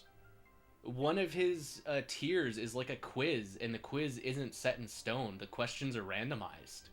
So I think for that, I'm just host. Like, I just can't get the, whatever item you get from Trick House. Yeah, animations help a lot. Gen 5 is really good. You're gonna like it for sure. Yeah, I'm very excited for that. Another round. This team is so good. They're so strong.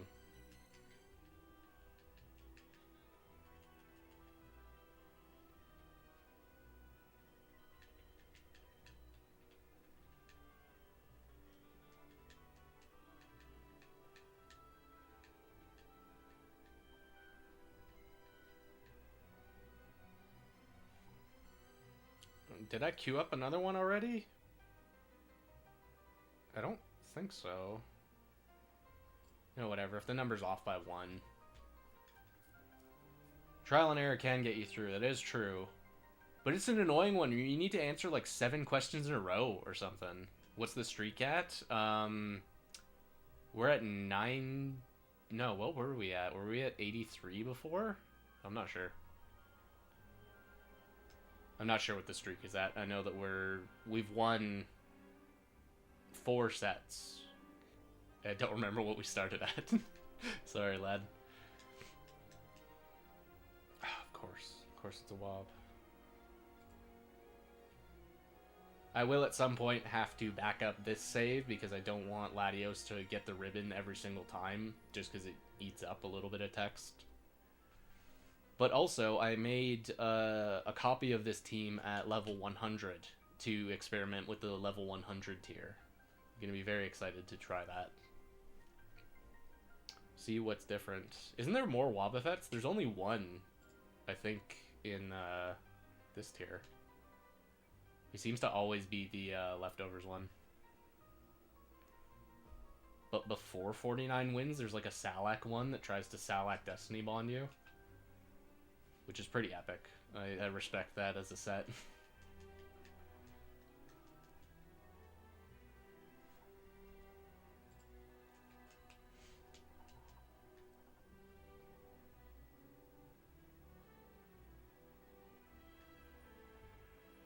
First Ludicolo of the night. That's kind of crazy.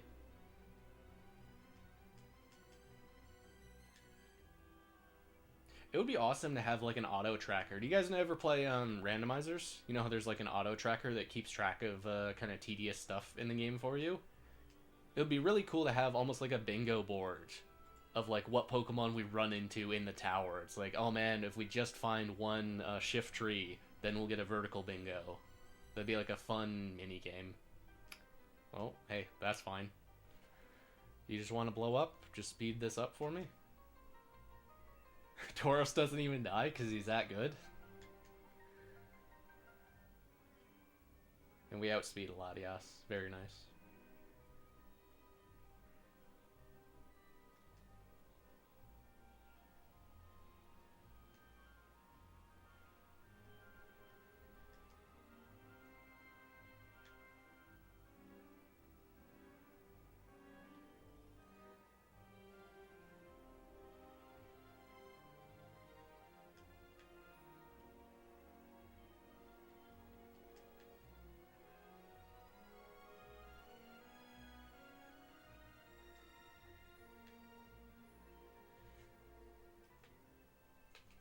I'm looking for sailors.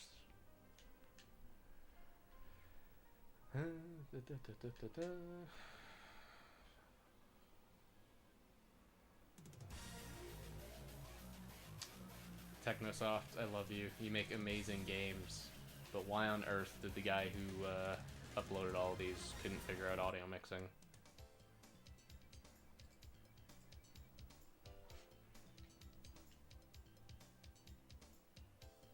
You barely lived? Oh, jeez. This is gonna be weird. You're gonna do like a,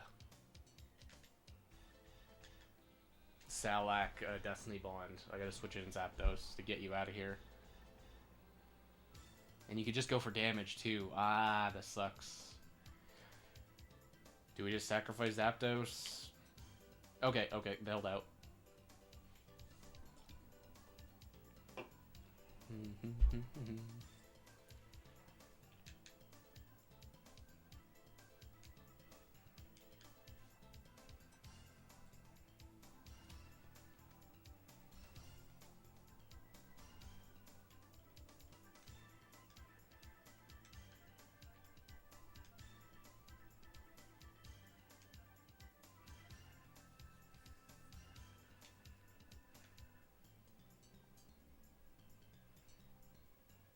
Nice, Para. Nice. Punish Wob for all of his sins.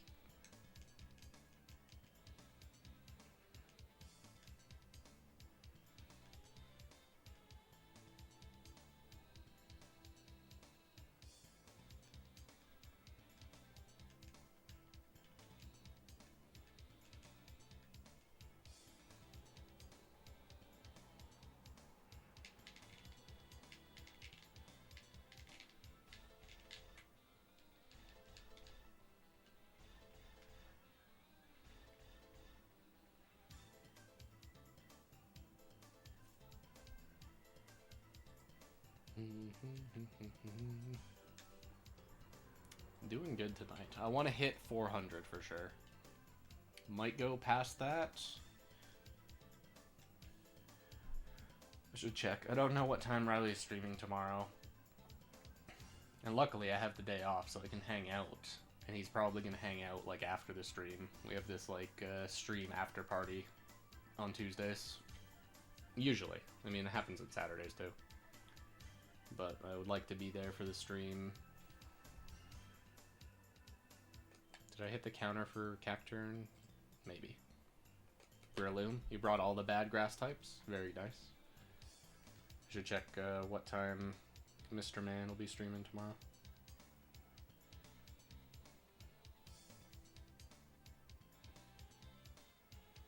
Please, please. Oh, it's 14 hours. It's late in the day. Nice. That's good. I don't know. Should we go late tonight? Nice effect spore.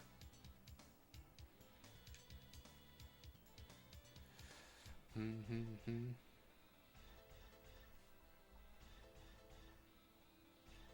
not all that hungry, but I also didn't really eat much today, and I know I should. I don't know, if you guys want to hang out, I might do like a brief intermission. Like a 10-minute break to go eat something.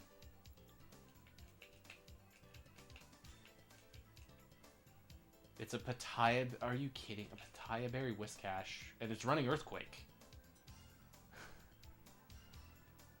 Nice crit. So he is Oblivious, right? It's not Water Absorb? There's no way I'm about to, like, heal him by accident. I don't remember Whiscash that well. Okay, good. The menace has been taken care of.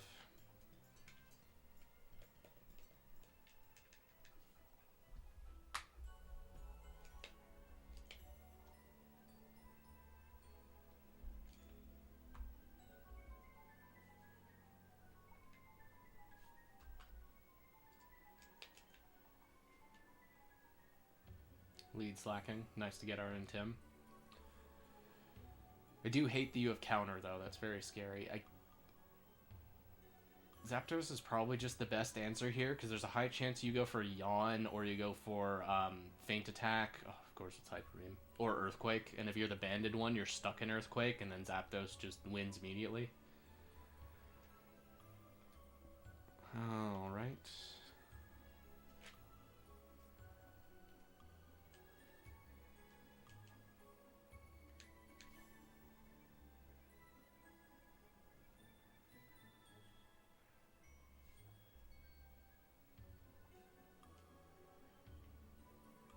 It is really frustrating that it doesn't knock him into yellow. That might be a damage roll, though. Please, KO. Please. Oh, no. Oh, no. Okay. You're at -2 attack, though. There's no way this KOs. No way on Earth.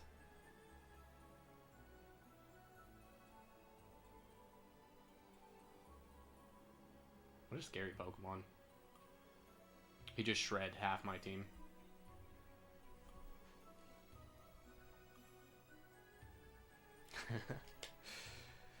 Alright, who's up next? Please be something easy. Do we just sacrifice Tauros here? It's gotta be the right answer. Get our damage, and if Tauros goes down here, we could potentially Calm Mind with Latios. Or we just crit. Tauros is unstoppable. Why was I worried? Why was I thinking, oh... Yeah, we go Latios here.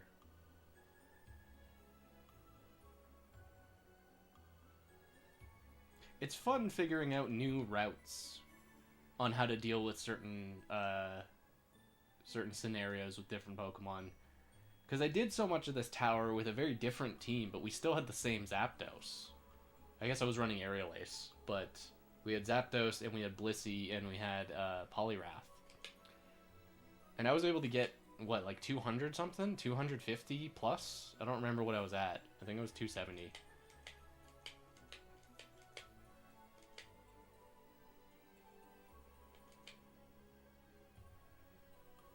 And I figured out, like, certain routes as to how to deal with certain, as situations came up. Because you can't really plan for them until you're in that scenario, if that makes sense. Or I guess you just wouldn't think of it until you're in that scenario.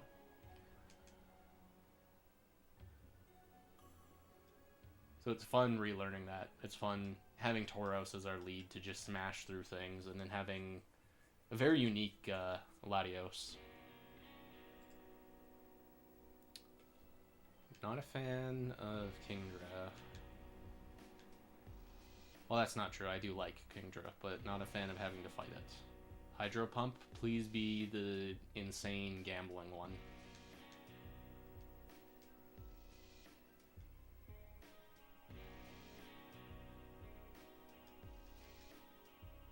Double Hydro. That's fine by me.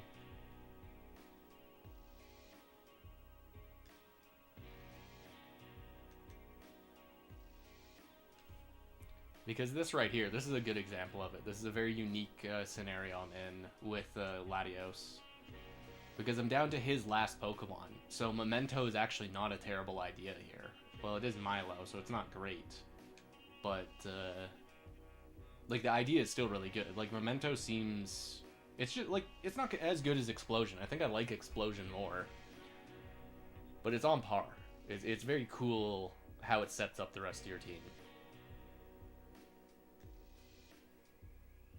Oh, geez, this doesn't look good. Do you have leftovers? No.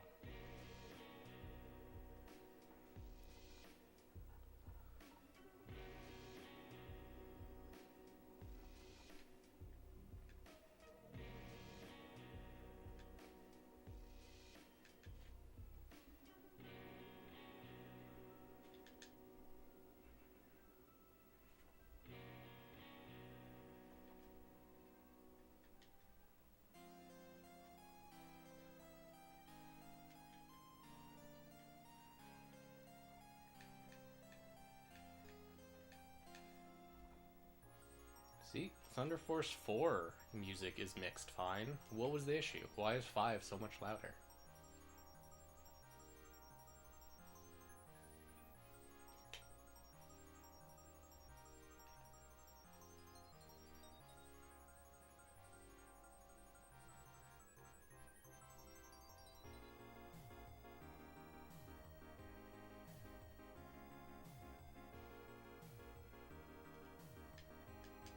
Come on, Aggron. Come on, Metagross. Someone weak to Earthquake. And that's not who I wanted to see.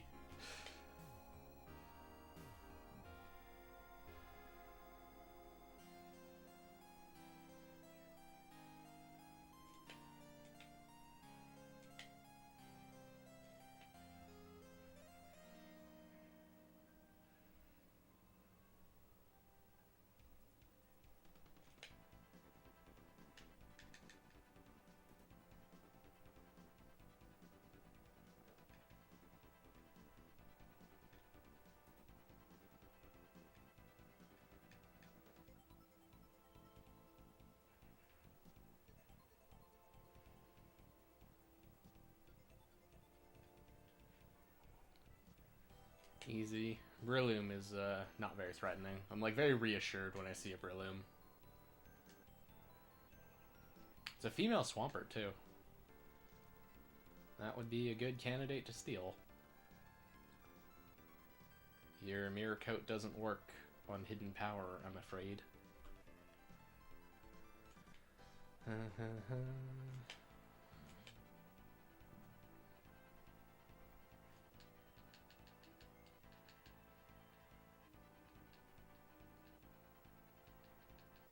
Chief was asking about our streak. We're at 98. Very good.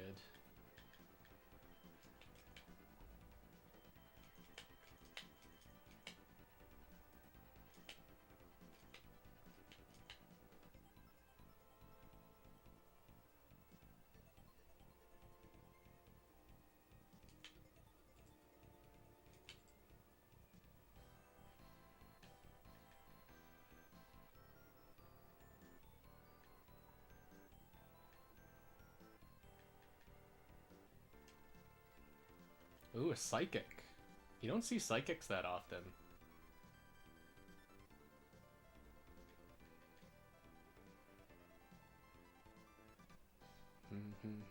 Has he figured out you're supposed to run speed on Alakazam?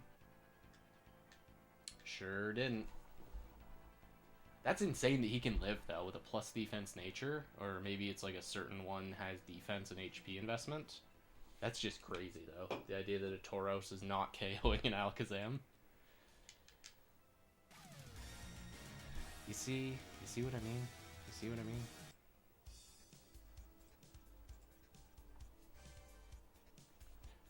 Can I do it on the fly? Hang on. Can I just remove it on the fly?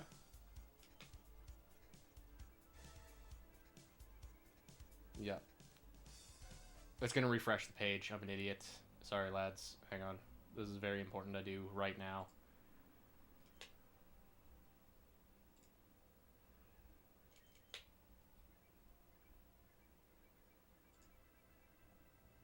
Guardian Knight. Deep Purple. Rising Blue Lightning.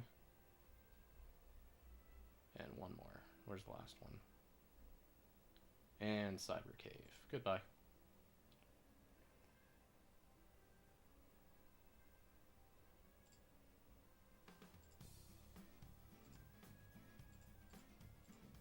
Easy.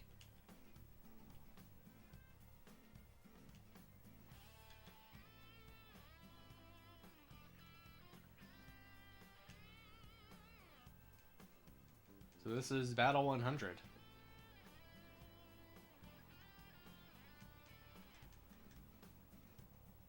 Wailord. Whoa.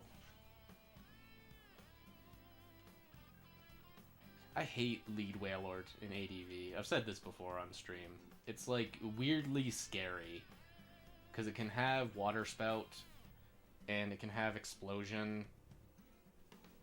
And it's just uncomfortable. It's just never fun to have to deal with that scenario. You would think Zapdos is like a free KO, but it's not. I think he can have Mirror Coat too. Am I insane? Am I thinking of Milotic? Does Wailord get Mirror Coat? Sup, Ludi?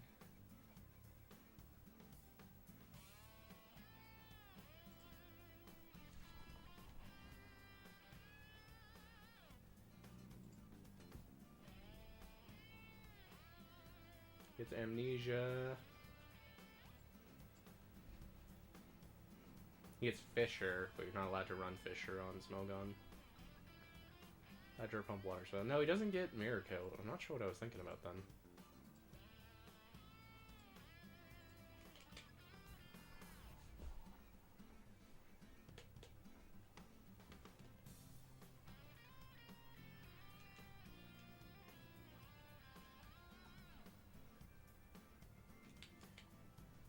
Wheezing would be a sick shiny to get. Just because it would have Will-O-Wisp. Or whatever egg move. I think it can have Will-O-Wisp. No, doesn't it run like special moves? Salak, hell yeah. You're not a Quick Claw user.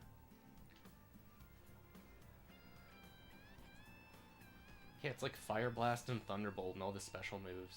Very weird.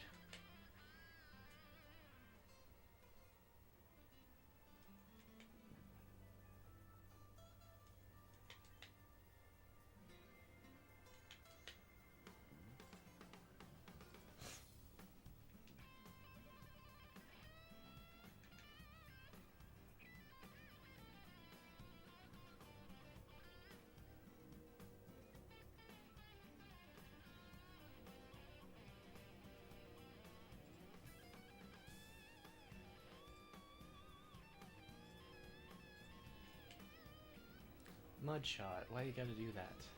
Now I'm slightly slower and everything is like confusing.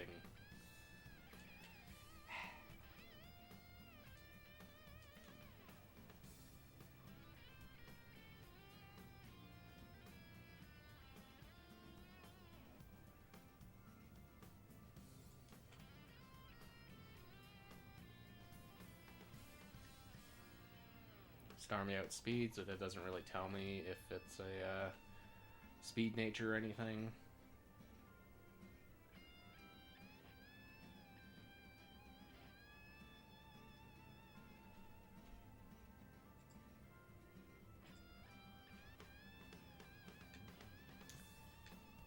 Actually, kind of want to... No. Yeah, she could do, like Snatch or something.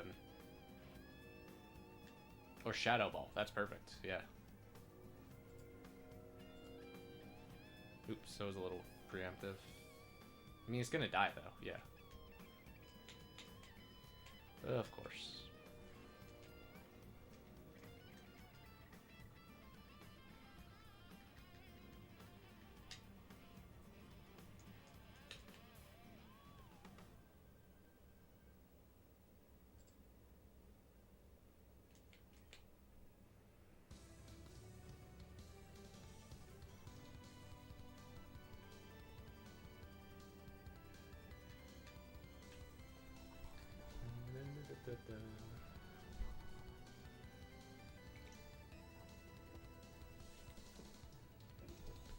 Oops. Knocking everything over on the table. I should have the mic closer.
Varese, how did you know? Yeah, it was.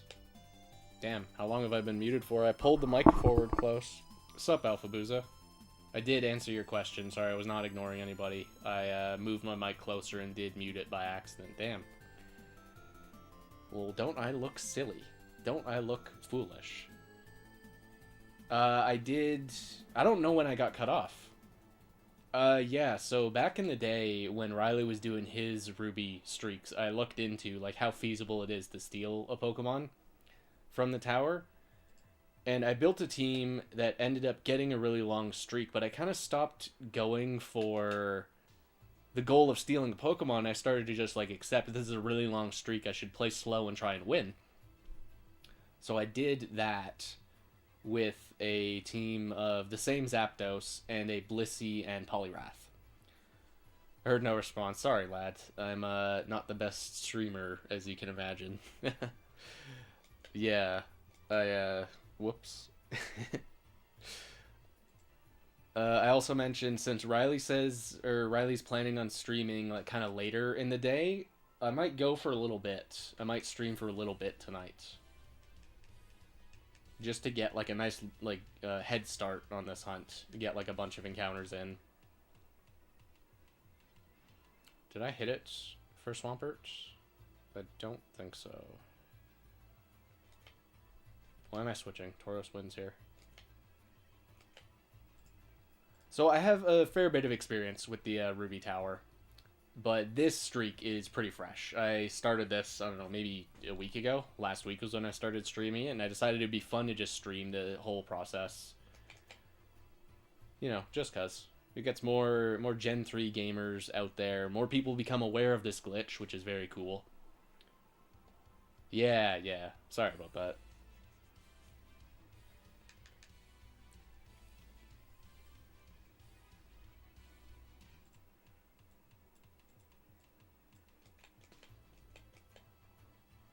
A facade, nice. We're not scared of a massive cross chop or something KOing my Tauros.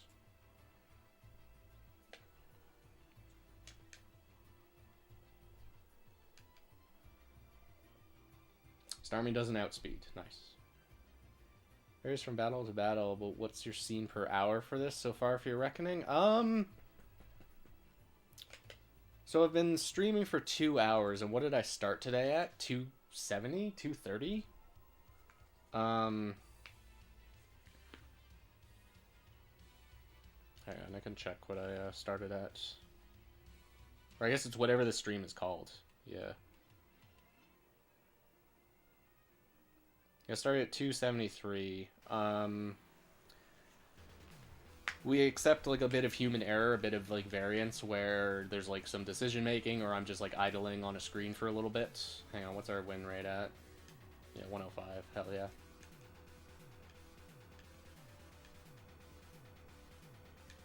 So I've done 3 streams. We're at 400 across, like, 6 hours.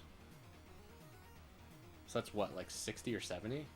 A little bit less than 100, maybe closer to 70? Not the best at fast math. It's definitely slow, though. This is a pretty slow-paced hunt. Because, you know, we gotta win every fight. We have to, like, figure out which move do I use. I don't just run away. But I think that's part of what makes it fun.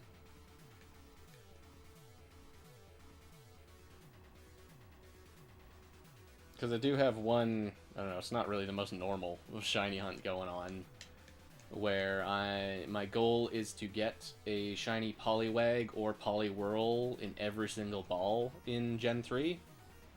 And so far I've got 3. And right now I'm, like, at 4,800 for the 4th one. Doing pretty good. It's not too bad for something like this, though. Yeah, it's, like, it's decent speed. Gen 3 battles are not that slow unless you, like, intentionally play stall. The animations are nice and brisk. A lot of whisk caches today. What's going on? What is happening? We didn't see him for, like, 2 streams, and now he's everywhere.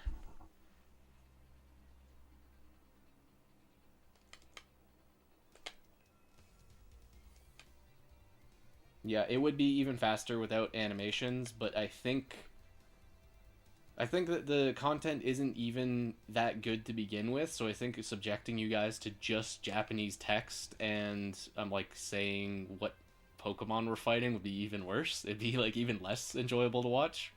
So we're gonna keep animations on. It just adds some flavor. Like, you know, we're doing battles. You may as well have the animations on if it's a battle-centric thing.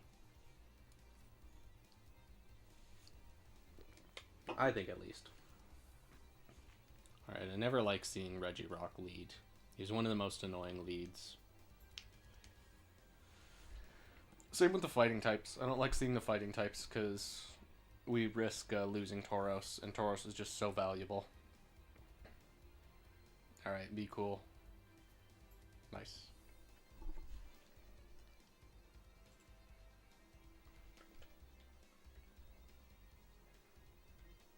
Yeah, the Aggron stall, or like any kind of Dusclops stall. Like, good grief. What's the most common? If we lump starters together and we lump Regis together, I'd say those two. But I don't know. Starters are pretty damn common. You run into starters all the time. I think Zapdos is dead here. Hariyama and Medicham.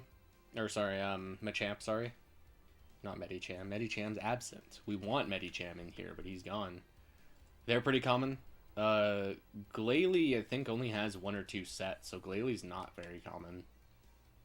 Ninetales, there's only 1 set. Shedinja, there's only 1 set. So some Pokemon, because they only have 1, they're way less likely to show up. I feel like Electrode is everywhere. I know it's not true, but I feel like I see Electrode at least once per set.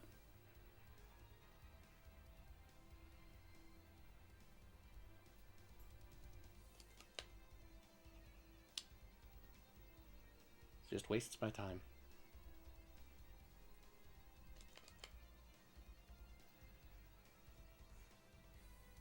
Yeah, starters are super common.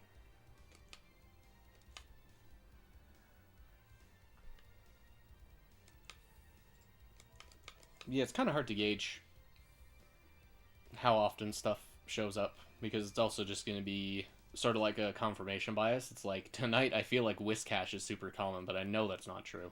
I know he's not very common. Breloom. You see a lot of Brelooms. There's like 6 Brelooms or something stupid. There's a bunch of them. Bunch of Breloom sets. Animations do add spice, and in the end, I think the whole point of watching a shiny hunt is the low ambient excitement of the shiny eventually popping up and being there for it. Yeah, I agree.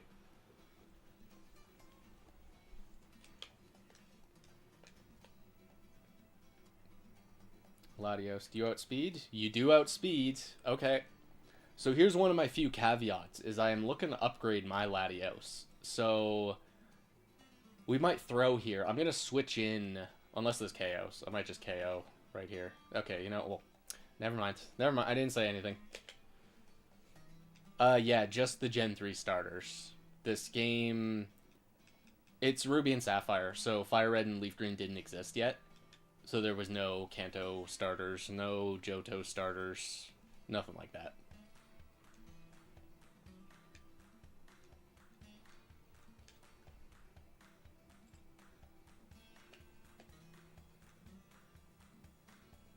We're just trading Dragon Claws. Dragon Claw hours. Damn, that's a shame. That could have been a worthwhile Latios. I just had to crit it immediately.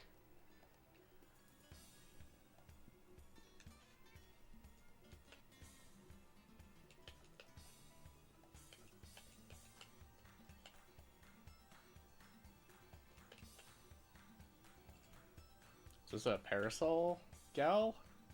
Yeah.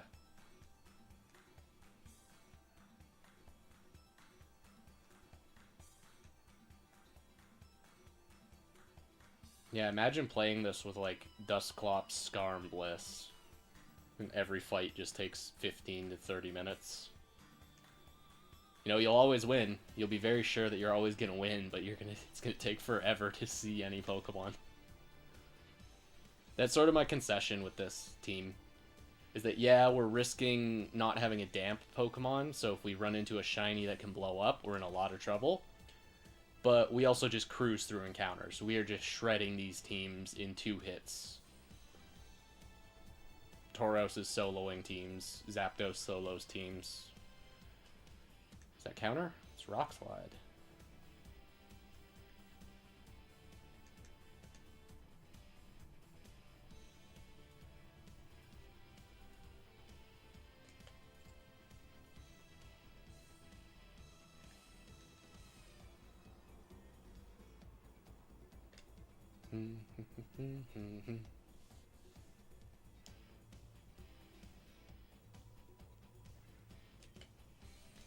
Very good. I thought about that as an interesting experiment. If you were to play through Colosseum, like let's just, you know, it's role-playing, it's 2004, whenever that game came out, you only have Ruby and Colosseum. What, like, dex completion and you new egg moves you could get if you were to play Colosseum and catch every shadow as a female and then trade it into Ruby, so you have, like, the most Pokemon that could breed possible. It'd be very cool to see what you could achieve doing that. Because, like, you could get Larvitar and Pupitar that you wouldn't be able to get in just Colosseum or just Ruby. It's neat. It's neat to think about. And yeah, Johto starters would be included in that.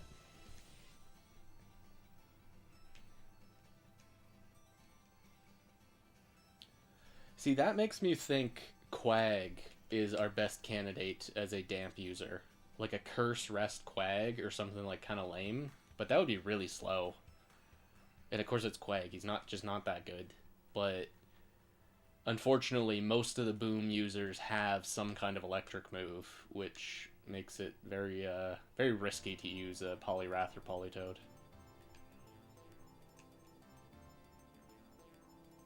Nice crit, man. You didn't really need to do that. I might die. Latios might be dead here. Please live. Okay, you're the best.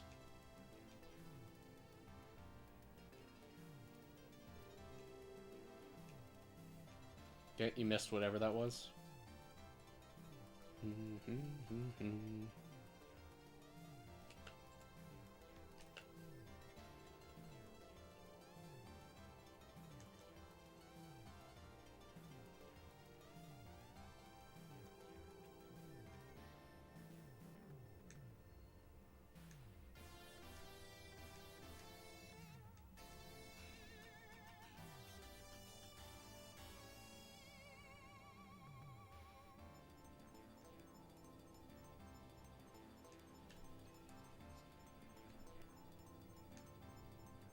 I don't think that Defense Berry is going to help you out, Alakazam. I think it's over.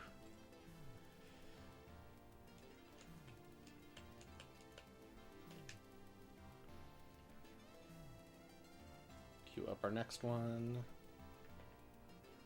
Yeah, sorry if I keep like repeating certain parts of this. Slot 1 we can't ever steal. Whoever the first Pokemon we see is, we can't steal that.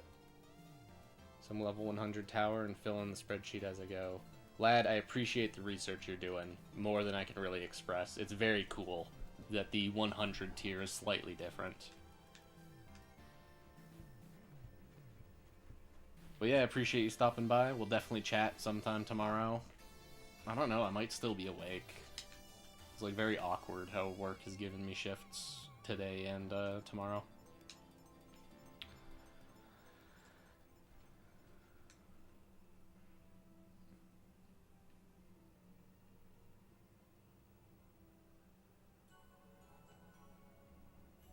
I swear this is like the 4th time I've gotten this track, and it's like an 8-minute track. I love Symphony, but good lord. This is a... Which one are we playing?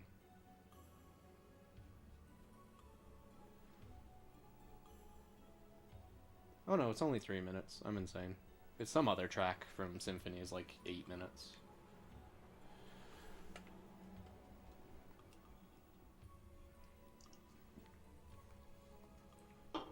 I wish there was a feature to just like fuse 2 playlists on this site. That would be so handy. I'll have to do it all manual.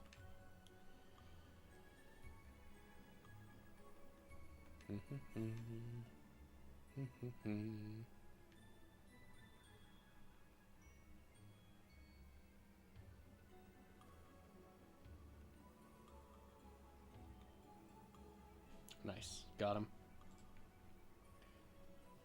Da, da.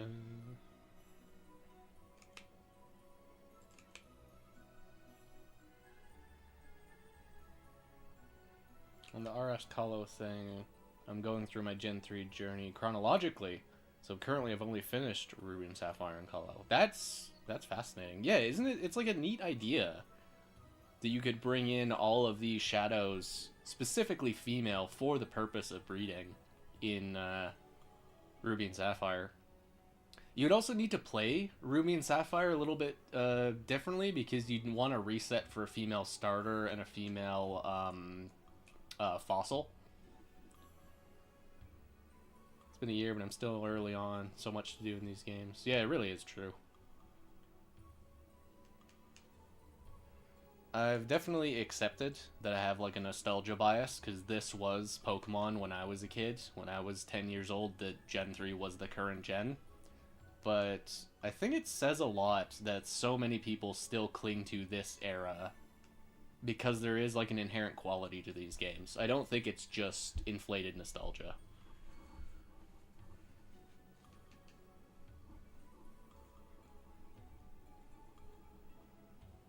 I think there's a pretty big chunk of the larger Pokemon fandom, which, you know, I don't really want to mention them, don't want to acknowledge those guys.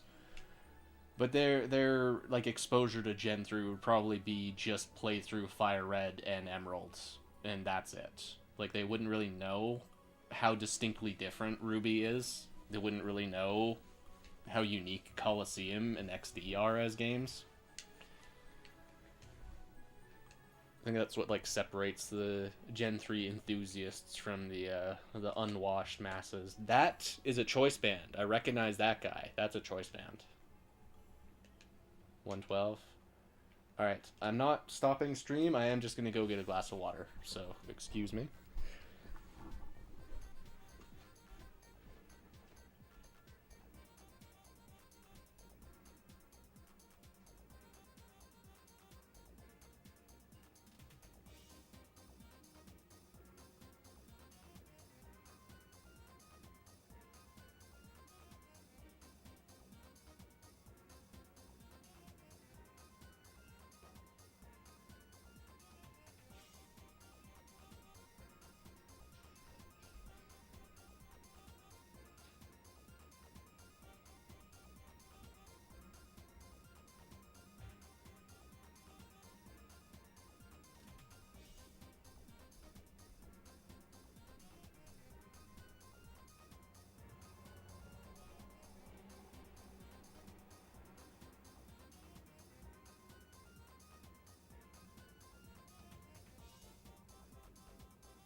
You know, how come houses aren't built with a dumb waiter anymore?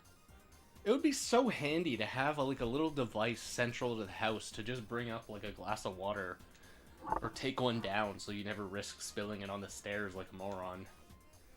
Wouldn't that be convenient? Wouldn't that be nice? To me, it's as far as the 2D games go, the speed of them is almost perfect. It doesn't get much better up until, like, Gen 4 for me, and then Legends Arceus. Oh, excuse me. So it's a pretty controversial take of mine. I'm not a big Gen 4 guy. When I was in high school was when Gen 4 was the big one, and that's when me and my friends all kind of collectively like thought, you know, playing Pokemon's not really cool anymore. And I was also just not very impressed playing Platinum. So Gen 4 kind of like turned me off from the franchise.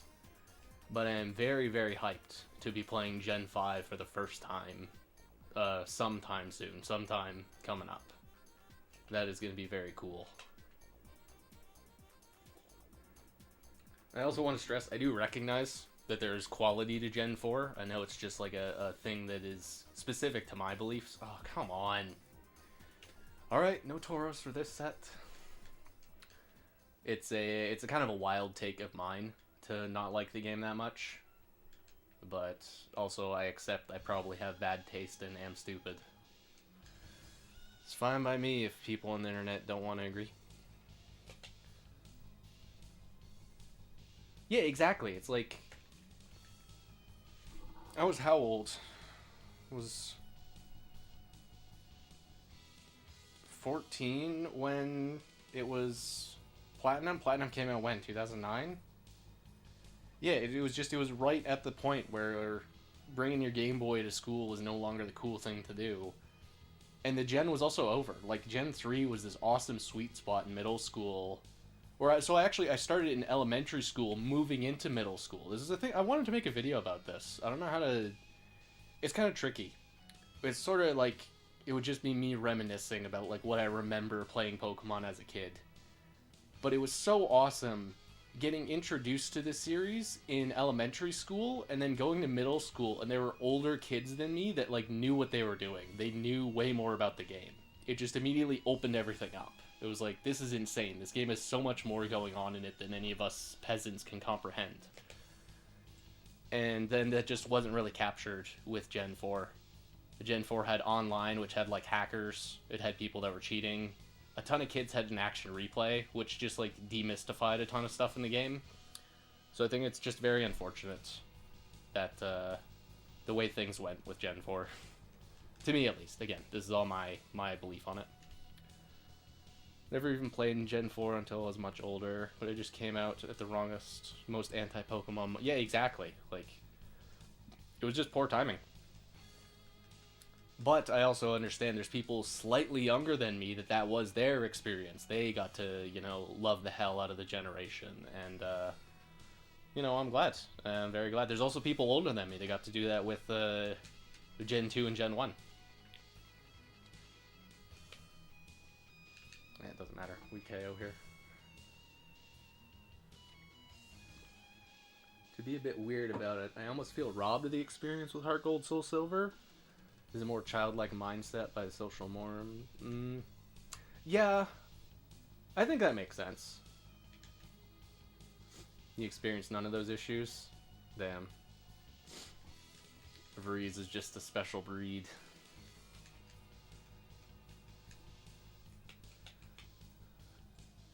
Yeah, I think it's also just like the culture around gaming changed a lot. Playing on Xbox, playing online was like a very different cultural thing, whereas like the generation before, there wasn't that many multiplayer online experiences outside of niche PC games. Like the bracket from 2009 to 2012 was a pretty big shift for the industry, I would say. You never really had an I'm too old for Pokemon phase? Yeah.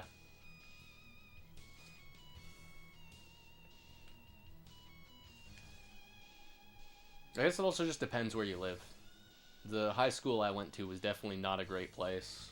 And, the innocence of, like, playing games with your friends was not really an option.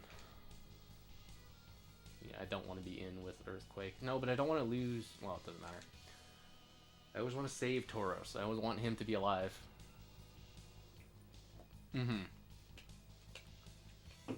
Yeah, so it took a long time for me to actually come back to the franchise. I sold a lot of my games back in the day, all of my Gen 4 ones, and I kept only Fire Red and like Gen 1 and Gen 2. I don't know why I segregated it that way. As a kid, I kind of knew I should hold on to Emerald, but I just didn't. It's Rest Gardevoir. What on earth?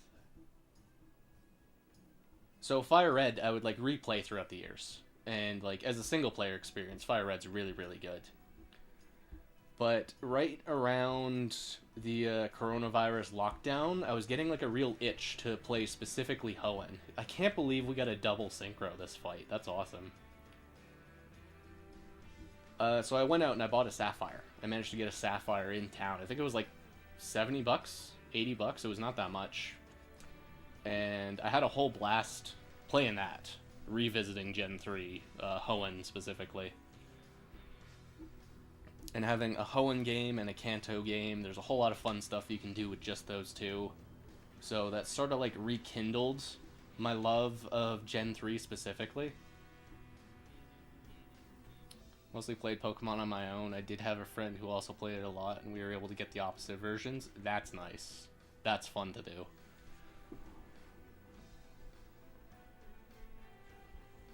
There's also a lot of people that have, like, siblings, and they would get, like, alternate versions with siblings. Because I have a younger sister, and the rule was, when I got a new Game Boy, she got the old one. So when I got the Game Boy Advance, she got the Game Boy Color, and with that, I gave her all the Game Boy Color and Game Boy Original games. So I essentially gave her my Gen 1 and Gen 2, and I was stuck with, like, Mario Advance and, Mario Kart and all that until I eventually got Ruby. Level 100 is more Gyarados. That's like the best news I've heard today. More Gyarados? I'm into that.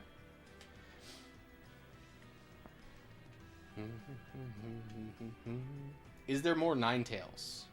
Is there more Glalie? Those are important questions. Is there more Heracross?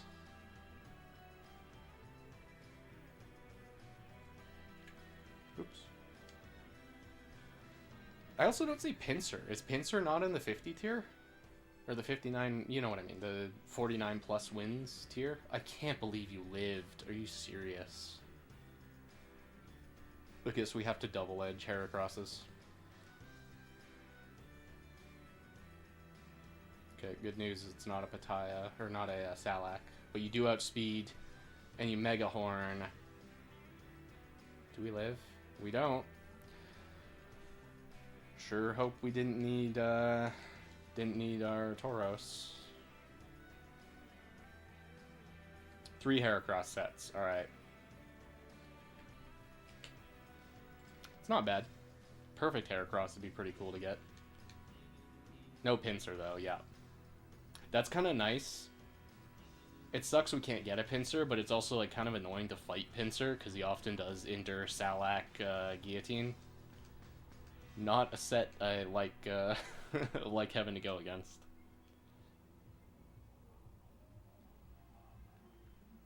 Surf has to KO here.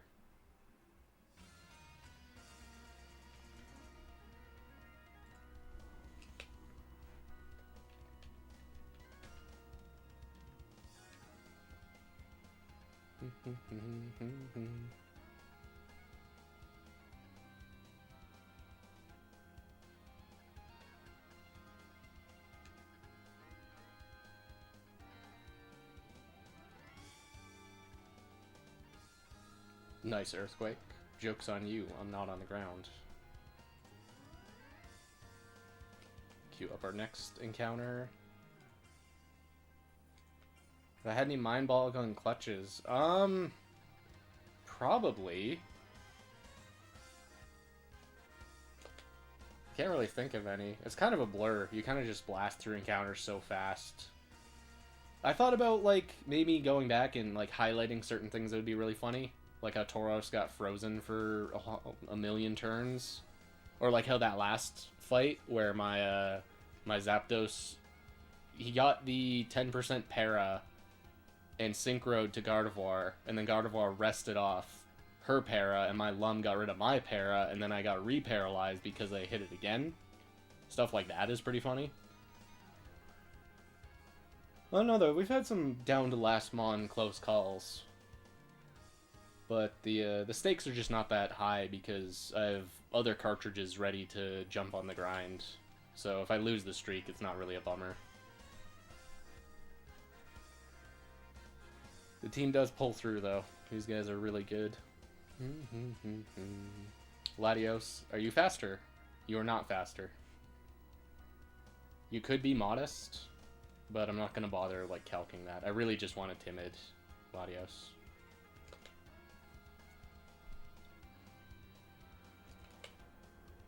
And Tauros does it again. Just steamrolls the whole team.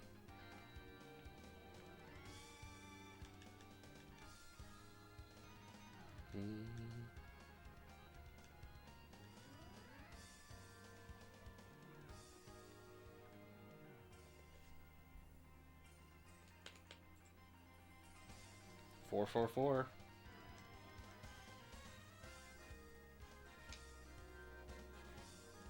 Lead Gardevoir. I remember Chris was asking earlier, there's some stuff like how do you intuit in Japanese. There's also, you'll get like text prompts. You'll start to recognize that. Like Gardevoir always announces trace, so you know if it has trace or if it has synchro. Clear Body also always gets announced if it goes off. So there's certain bits of text you'll just begin to... You don't even need to read it. You just know something is being something's interrupting the game from continuing, and you just know. It's like, oh, that's because of the ability or whatever.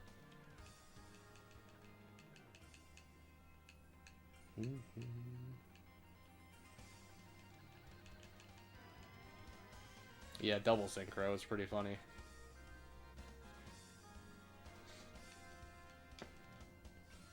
Oh, the first streak was lost to a Quick Claw Boom. I guess that's, like, kind of expected, though. That's, you know, that's what you sign up for when you decide to do Tower.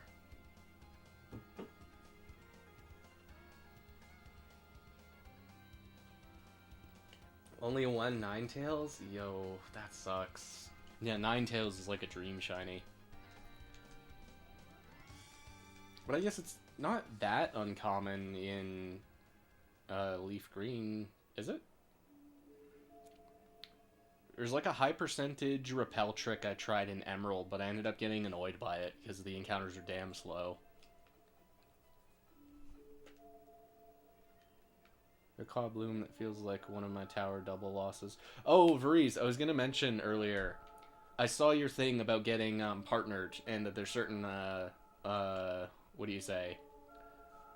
Certain, like, images you're allowed to add, emojis or whatever, for your streams. I think somehow you gotta, like, fuse Quick Claw, Bright Powder, and Focus Band into, like, one icon. Just like the ultimate hacks item. We were joshing the other day about the super Bright Powder, or the really Quick Claw. So I think if you ever get, like, double Quick Clawed, that would be super funny. Having, like, a really Quick Claw. I was gonna leave that as a comment, but I didn't send anything. I saw a notification. That's what I thought. It's like, oh yeah, that'd be funny. Should probably comment my thoughts more often. The amount of times I see a video and I just don't even bother to comment, even though I have something I would like to share with the creator.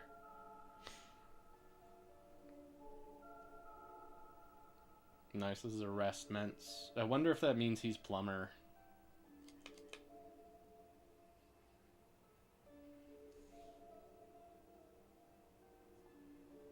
Yeah, hacks emote. Gotta be something. Something like the Quick Claw, Bright Powder, just ultra cheese.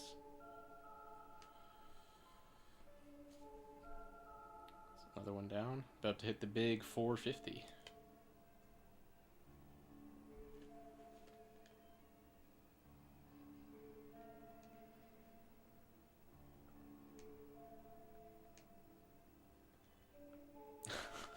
Oh no, that's really bad because well, whatever. We just panic bomb.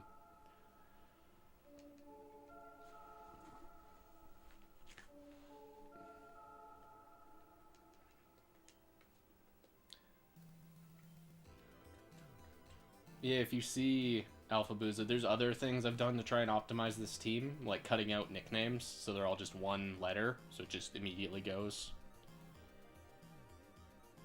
Lurker mindset? Yeah, I guess that's true. I've definitely been an internet hermit, lurking more than making content and engaging. This is like kind of a new arc, being involved with the Gen 3 community.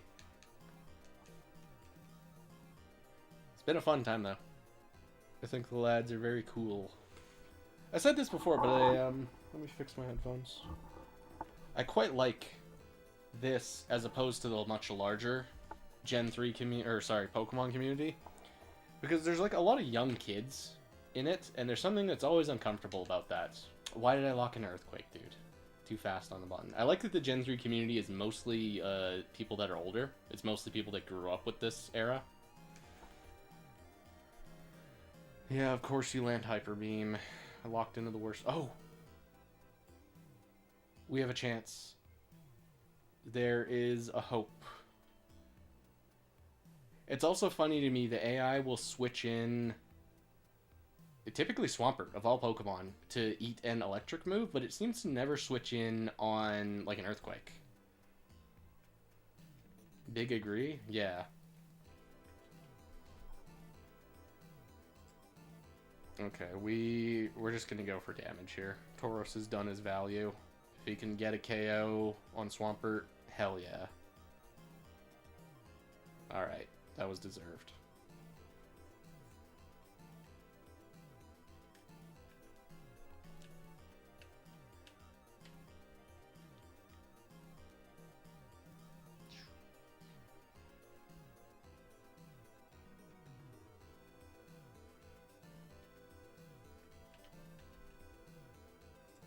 Another Ments. We haven't seen very many Mensas until, like the last couple of streaks. I should check my win streaks out. We're doing really good. This Ruby has been on fire.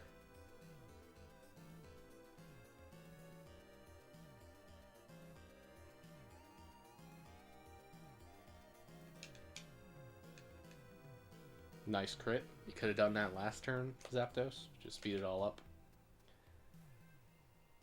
Hey, look at that. Oops. Oh, whatever. I guess I'm committing to another one.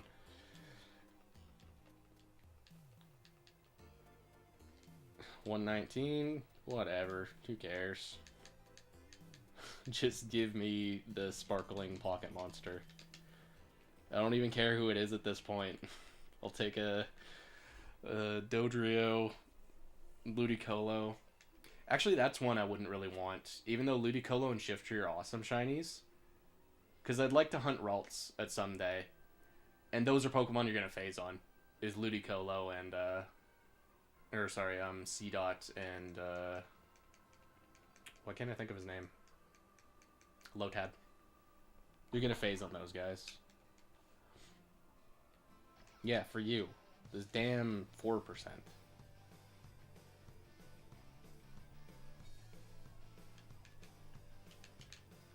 You have Trace. Not that bad.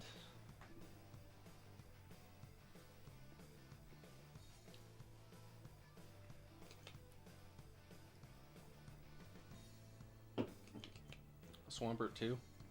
It's so nice that we haven't seen many Sceptiles tonight. I hate fighting him. Tauros is my only good answer. Change the desktop and change the count. Swag. Appreciate it, lad.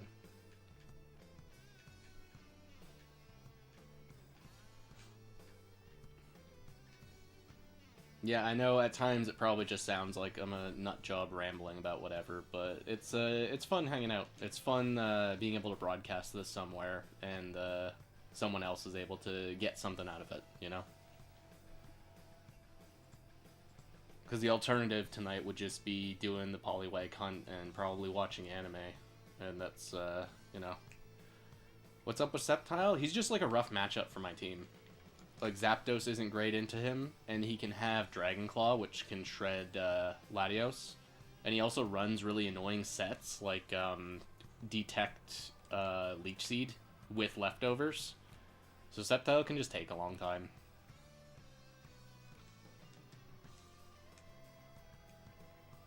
Same with Regice. Regice is also probably my worst match, probably my real worst matchup.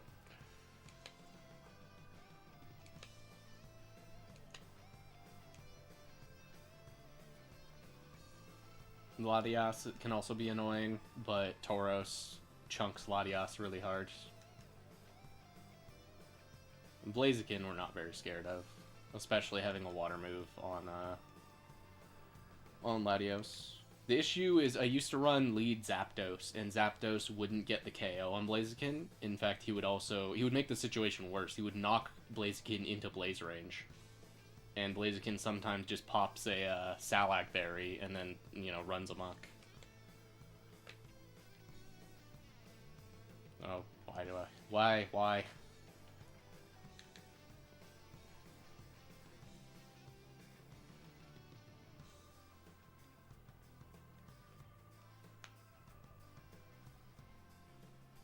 Subbed anime, powerful sorcerer.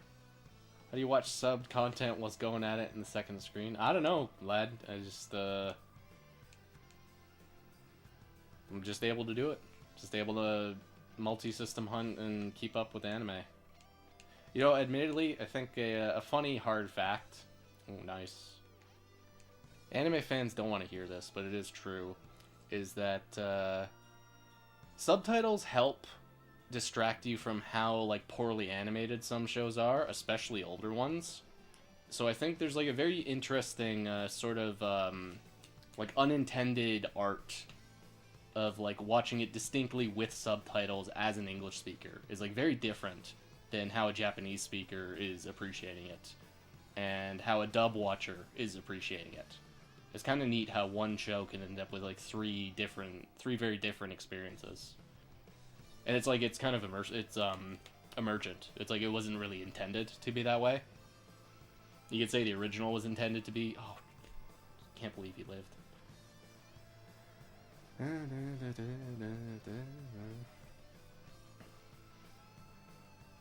Horn drill from Rhydon, damn. Rhydon's out for blood. He's just envious of the fact that he's, like, not really relevant anymore. I don't know, maybe he's relevant in the new games. Well, he has an evolution. Yeah, he has a ripe here. So I guess he's just envious that he's no longer the best. See, this is why Sceptile sucks. He often has leftovers.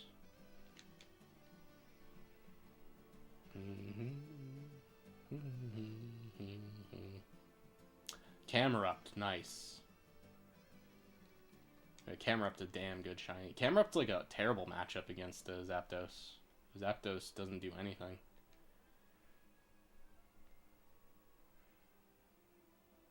Though, but Latios would do really good. Latios would shred with Surf. Gets Eviolite.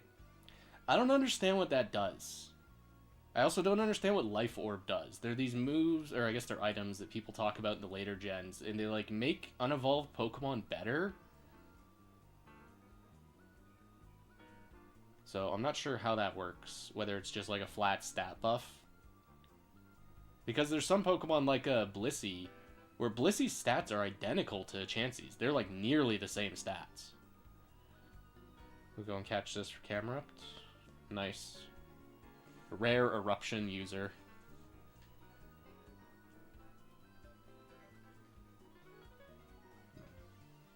It's a boost to defense and special defense.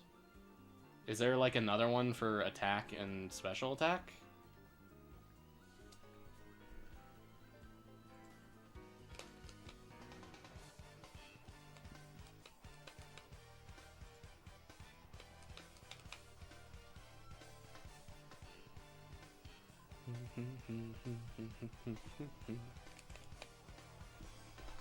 Lead Latios.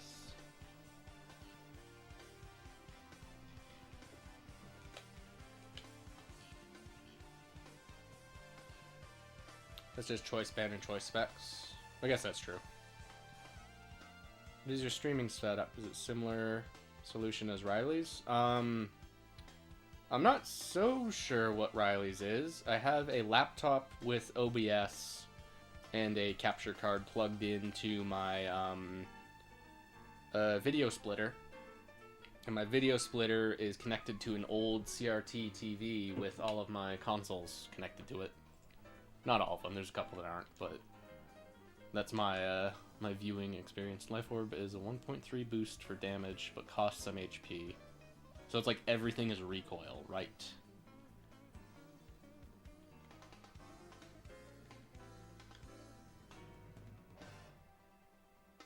Nice quick claw, Metagross.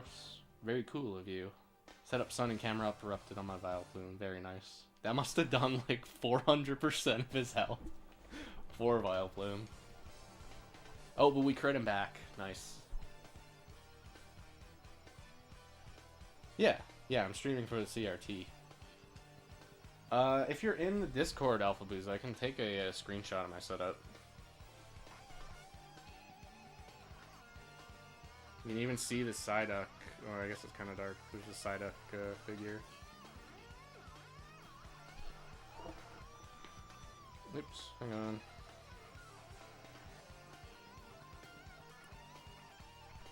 Yeah, I'll post it in, yeah, post it in the ADV chat, genius. I'll post this.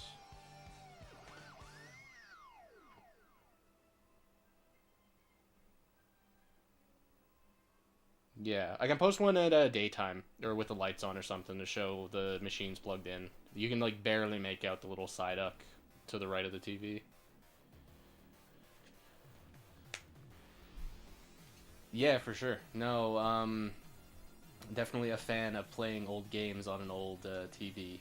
I have had that debate with people countless times that a lot of old games were meant to be viewed this way. Now, it's like kind of weird to argue for a Game Boy Advance, because Game Boy Advance was meant to be on a handheld, and the way the GBA interprets certain colors is actually different than how it does on emulator. But for, like, PlayStation 2 or Super Nintendo, it's, like, really hard to argue. Those were not meant to be viewed distinctly on a CRT. Yeah, exactly, yeah. It's, like, clearly how this stuff was meant to be viewed. Again, you know, excluding the game I'm directly playing right now. But, like, 480i content just doesn't look very good on a modern TV. Interlaced looks really weird, whereas it looks, like, just fine on an old TV. In fact, I can even do you one better. I have downstairs a PlayStation 3 plugged into a CRT, plugged into an old TV, and that is how I usually watch old anime when I'm, like, you know, invested, I'm paying more attention to it. It is a hacked PS3 rusted. It's got custom software, so it has, like, a media player, and some encodes don't work, but the majority do. So I'm able to watch old shows on an actual TV, essentially like they were being broadcast, which is pretty phenomenal. Pretty cool that tech is not even that expensive to set up nowadays. Nice. You pursuit a Tauros. Metagross has got plans. He got the attack raise, though. I love how he has Lychee Berry, so it seems like he just gets an attack raise no matter what attack he hits.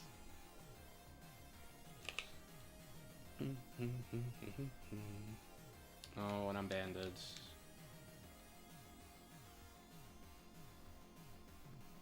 Immersion is a big part of the experience for me, but sadly I don't have a CRT, so I can't go as hard as you. Yeah, it's, they're going extinct. These things are hard to get a hold of. Nice. That wasn't even a crit? Oh, this... Damn, this is a good Latios. Yes, I am using a GB player. Okay, I'm faster. This could be like a Modest or a, Quiet or something. Do you just shred? Yeah, you just shred him. Okay, we might be about to lose because I'm going into a banded user last mon.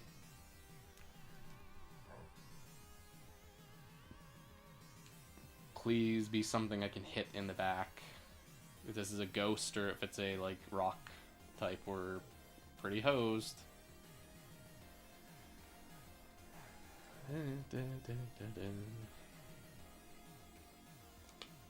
Alright, what's the last Pokemon? Oh, Muck, please do not. Do not. Crashing issues Riley ran into? Yes, he was the one who told me about that. So, if you have a Game Boy player, the switch on the side is like a physical piece. And that physical piece can get misaligned if you use the eject button too much. So the real solution for that is to just not use the eject button, just to physically pull the cartridges out. And ever since then, I've never had it crash. So that was a pretty scary fight. This is how close we were to losing Alpha Booza. We have 23 HP with a toxic Tauros, and the rest of our team is dead. I'm guessing Docile for Camerupt.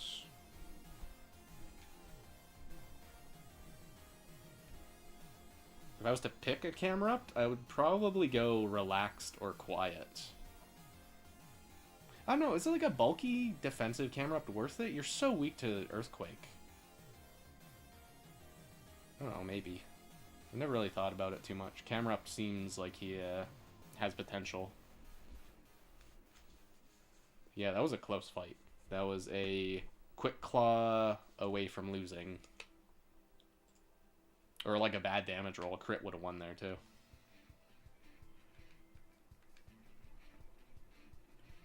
But the streak goes on. Tauros' rampage will never end.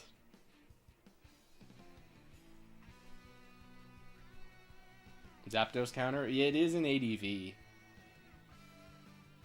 But so is Steelix. So is Blissey. That's kind of the trick, is like, you get in with Camerupt, but then what do? You just invite in every water type ever. You outspeed me, and Will-O-Wisp. That's kind of nuts. And I still do like 70% even when burned. That's awesome.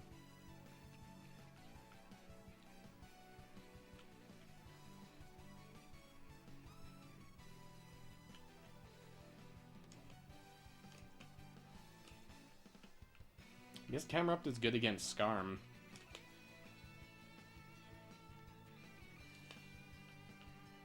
But like I was saying, you just invite in whatever water type the opponent has. And if you're playing ADV and they don't have a water type, well, you're in luck. You're probably gonna win.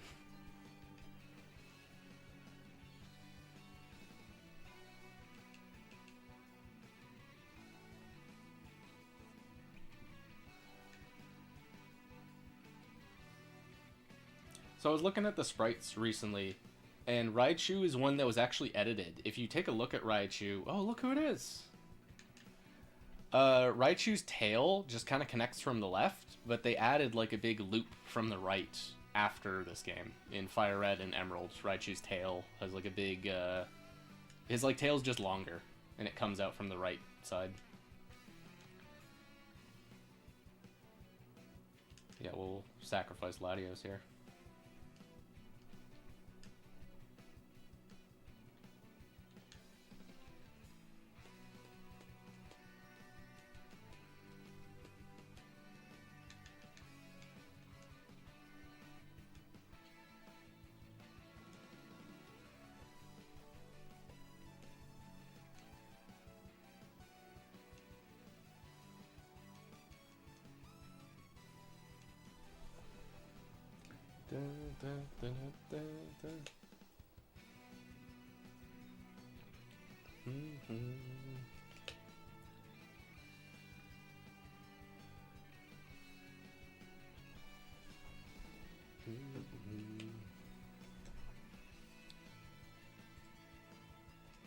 Queue up our next encounter. Brave Nature. That's actually not bad.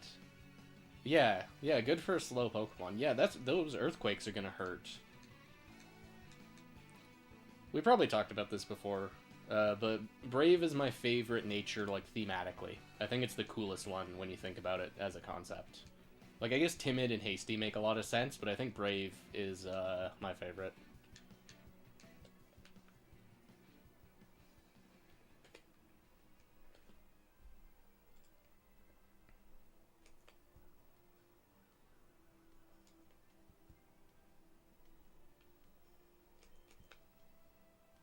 Oh, come on.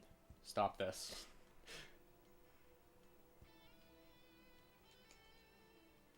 Okay, very good. I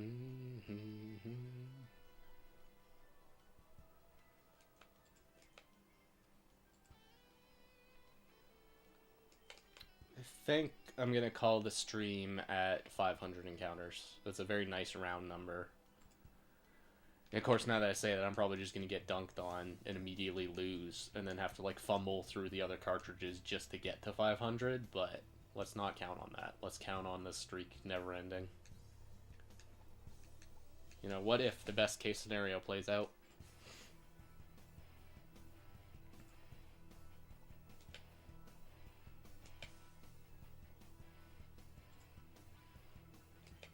We don't count out Tauros.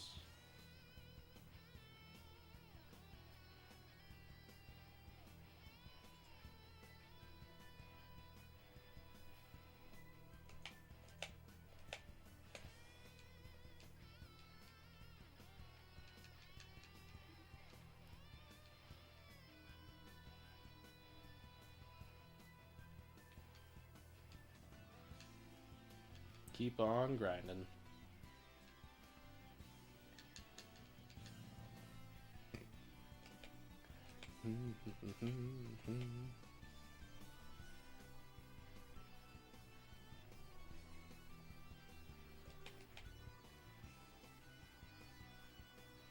You know what I just realized? That NPC's been standing there for a while. I wonder if I talk to him, he'll give me the gold and the silver. Or if, because I've earned gold and didn't claim the silver, he'll just overwrite silver and just give me the gold. And then, like, this file can never get a silver. That's, like, the ultimate flex. Is my file can't even get the silver shield. I just have the gold.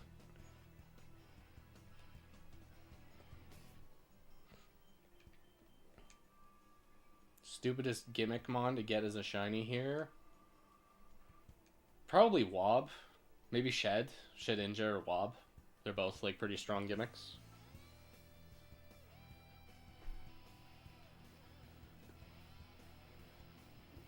Cast Form's not part of the crew. Oh, Kecleon, too. Kecleon's part of the top tier crew. I think there's only one Kecleon, though. There we go. Keep forgetting my counter. No, yeah, Nose Pass, too.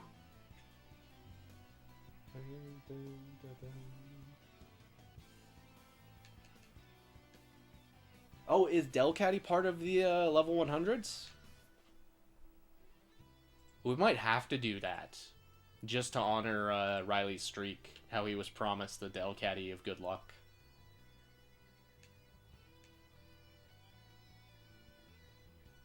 Yeah, Nose Pass gets to hang out. Oh, why do you live? Why do you... Oh my god, please, no. No.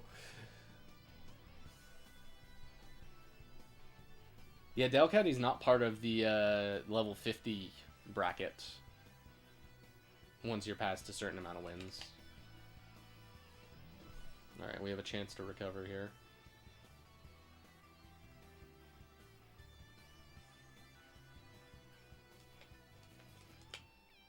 I can, like... I know that means heartbeat or something. That isn't attract the way that we write it. It's like, that means, like, heartbeat. So I wonder if attract is, like, a heartthrob move in Japanese. You know what, Tauros? You know, maybe just take a rest. You've done enough. This is the last Mon. It's a Crobat with 1 health. Please hit him.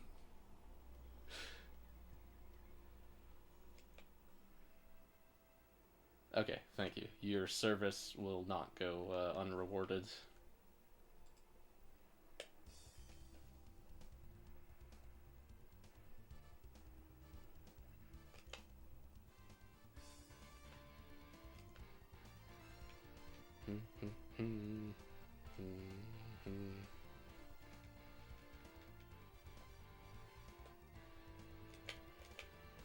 It's another bug catcher or a Pokemaniac or something?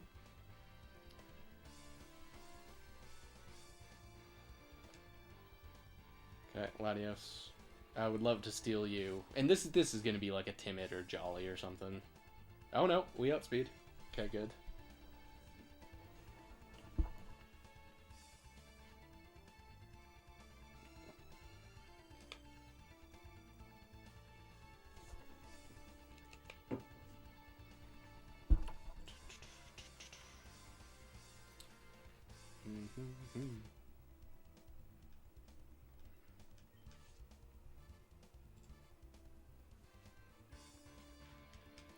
Probably worth to just stay in, even after the Intim, because we're up 2 Pokemon, and both Zapdos and Latios can deal with a half-health Salamence.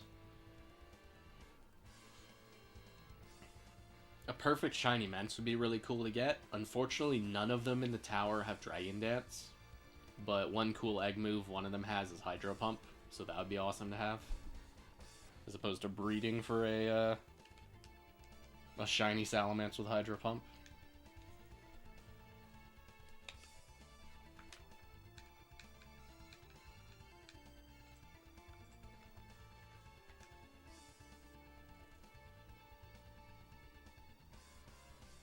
There's a gentleman.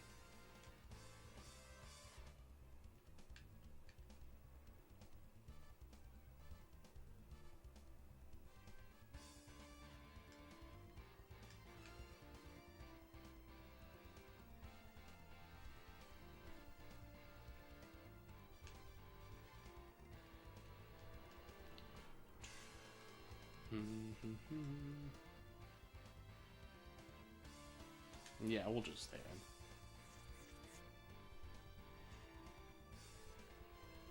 in. Another fun bit of flavor I did to differentiate Ruby and Sapphire is on Sapphire. 1, we're playing as a girl, it's a different TID.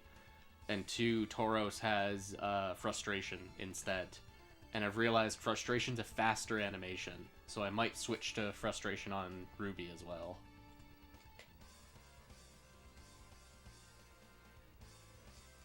Gym Leader Challenge? Yeah, that would be cool. Having a perfect nose pass.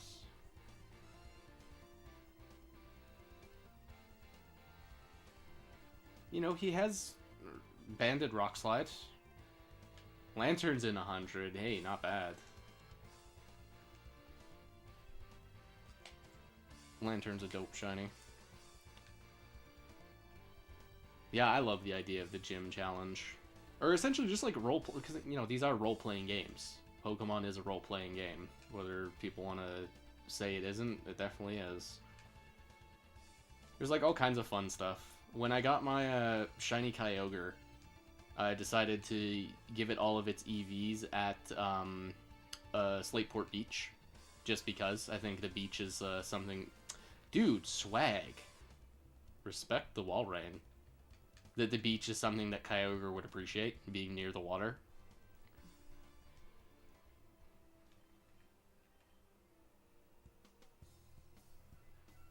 Yeah, I remember that Roxanne streak.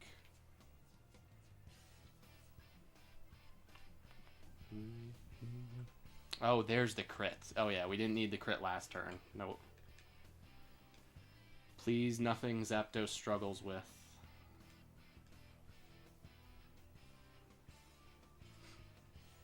Yeah, especially if you were to pick, like, characters that aren't even in Gen 3. Like some of the guys from Gen 2. Or, Johto, rather. Oh, you are exactly who I was afraid of seeing.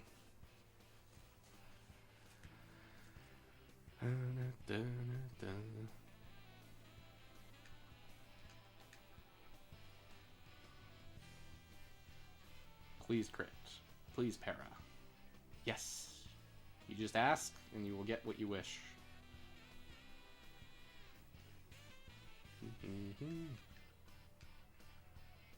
This one could be a Rester, which I don't like. He doesn't have leftovers, which is making me think he's Rest Chesto. Alright, get Haxed. Please, Zapdos, just one more. Just one more hit and we can win. Okay.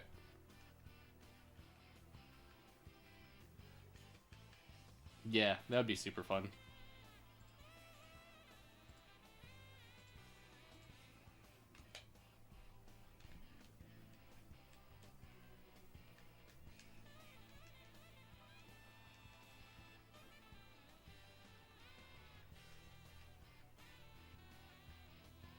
Yeah, I foresee Flannery being pretty tough to win with, because she's a fire type, which is not a good type to be in Hoenn, and her signature Pokemon are like Slugma and Torkoal. But, you know, you could argue she would be aware of the fire starters, and Charizard's definitely pretty good in Gen 3. Charizard can put in work. Thinking of doing something similar with the Frontier trainers. Yeah, that would be kind of cool. Tucker has very cool teams. Annabelle has very cool teams. I don't really remember anybody except those two. Doesn't the Pyramid guy just have, like, legendary trios? He has, like, Reggie Trio and then Bird Trio.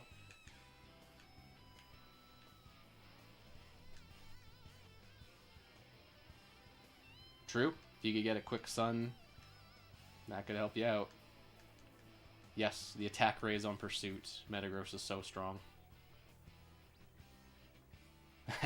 True.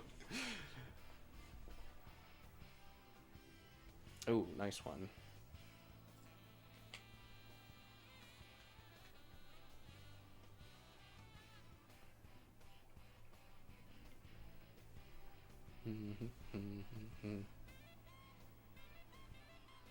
Nice Earthquake. Oh, you're the banded one. Well, maybe not. Maybe there's a one that doesn't have, or one that doesn't have Choice Band but does have Earthquake. Arcanine, Cargo, Houndoom, Rapidash, Camerupt, Torkoal, Flannery's full team. Yeah, those are okay. Arc is really good, but that's within the context of Ore, as I'm sure you know. But Arc also, like, kicks ass in the factory. He's, like, really nice within Tim. It kind of covers for him, having two really bad physical weaknesses.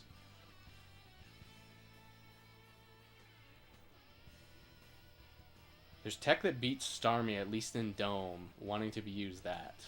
Good lord. It beats Starmie? How is that possible? Yes, that is true. As well as, I think, like, really any bulky water. If you run into, like, a nasty Suicune or a nasty Milo, your team's in a lot of trouble. You know, again, just theory crafting. I'm sure you have some solution for that, but I'm just thinking, like, Flannery's team on paper, pretty rough into a Milotic, pretty rough into Kingdra.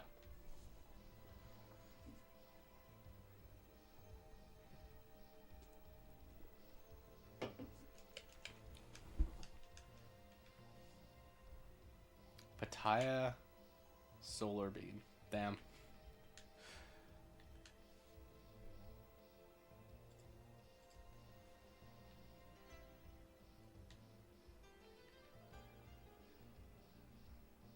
Beats both Surf and Thunder Wave.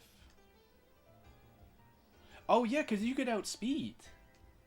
Oh, that's clever.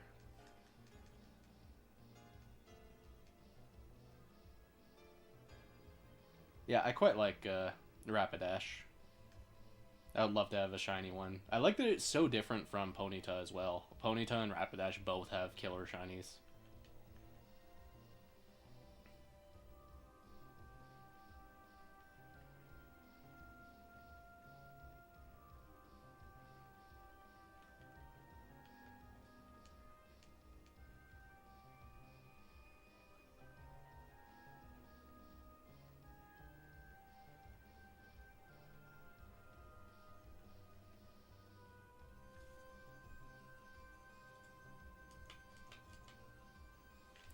Man, I love Symphony of the Night.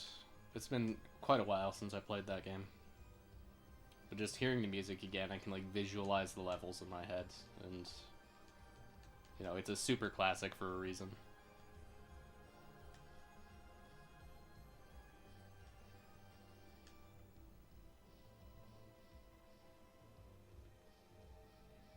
Golduck would be nice to get a shiny, too. I think it's an underappreciated shiny. It's kind of overshadowed by how good Psyduck is.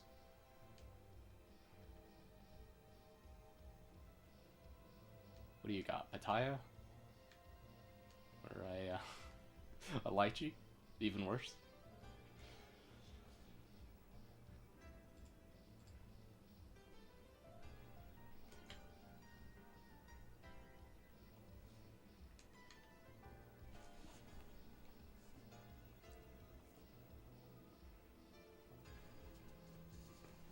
This guy had a pseudo-psychic team. 2 real psychics and a fake psychic. Alright, we're definitely going to go over 500, but I think this will be the last set of the night. Hang on. Stop. I gotta know what my streak is. 133, damn.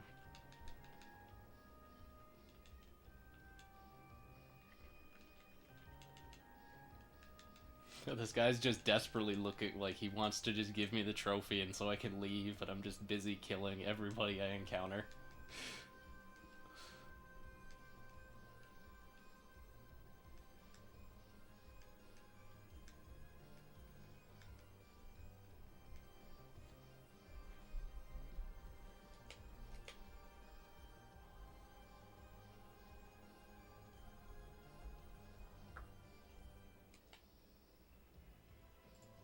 Okay, that's a pretty nasty start. Oh, did I hit the encounter too many times? Yeah, he gets paid by the hour, yeah. Well, if you do speak to him, he actually says, like, this is his tower. So I wonder if Game Freak could go back, they would have made that guy Scott. Because this is, like, the precursor to the Battle Frontier. So he's just, like, scouting for talent, but hasn't fully built the Frontier yet. That's my headcanon, at least. We're not going to press for Swampert, because I think I did twice for the setup.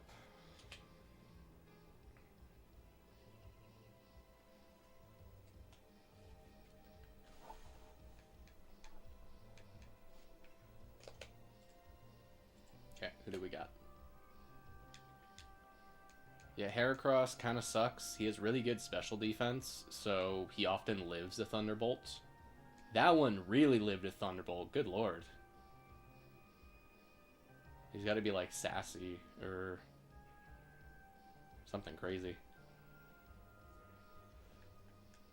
What is Calm? Isn't Calm plus special defense down attack? Is, like, just as good as sassy?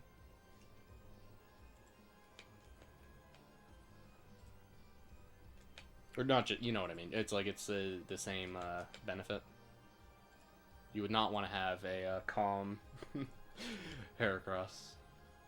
What is my shiny Heracross? I forget.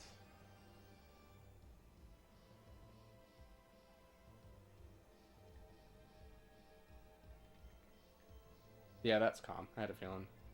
I thought you were in Emerald Tower up until now. My brain is not plugged in. Yeah. Yeah, we're in the Ruby Tower.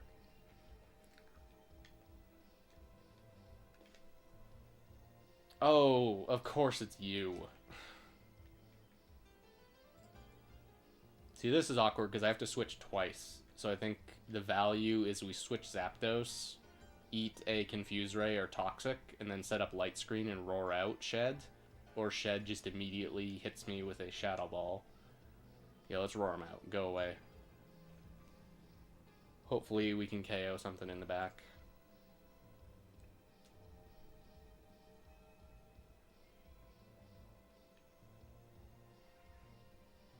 Yeah, not playing the Frontier in forever. Hey, you're an easy target. And we outspeed. That's perfect. Now, what I must do is let Zapdos die to Shedinja so I get a free switch into my Tauros. And then we rock to him. It doesn't matter what I do here. Set up a screen just to look cool. I really wanted you to do Hyper Beam. So I didn't test Veriz. I was very tempted to, because my when I lost to the Shedinja, he used Hyper Beam to KO me, and I'm curious if he's able to run away on turn 1, or if because he has to recharge, he can't flee. I was thinking of testing that out, but I got greedy and decided I would keep the Shed and just Master Balled it, and it turned out to be Adamant, so that was definitely the right call. But I was curious. I was wondering, like, what... Oh, nice crit. Needed the crit there. I wonder what happens there. If the roamer's able to flee, or if needing to recharge overwrites your turn.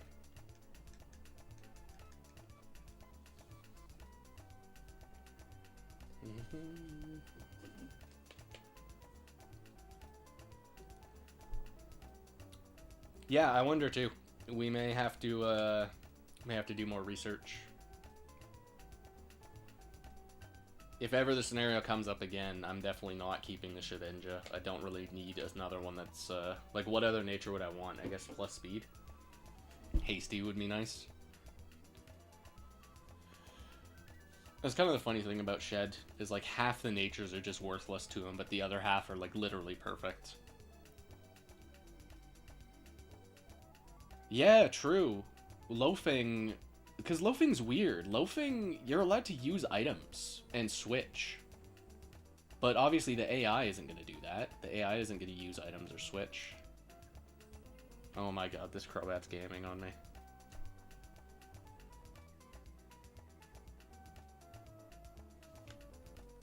Okay, Tauros, I need you to hit here. Please, lad.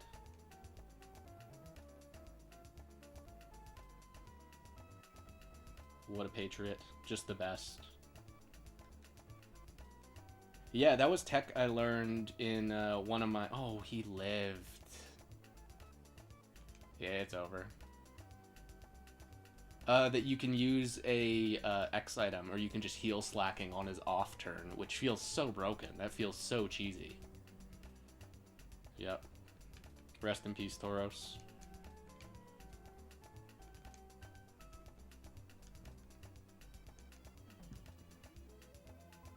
And I got bright powdered.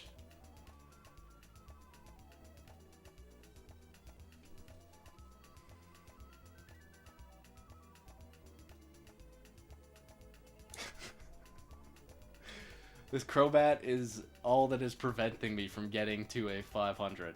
This Crobat is the wall I cannot get over. Double protect. Are you serious? Please just be like Swampert and someone else I can one-shot with Zapdos in the back. Because a Memento here would go pretty well.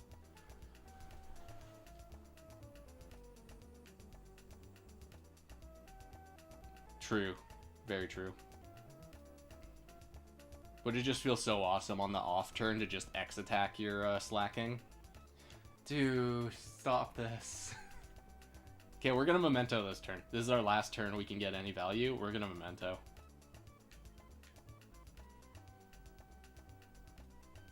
Now Zapdos is primed. We're just scared of things Zapdos cannot kill.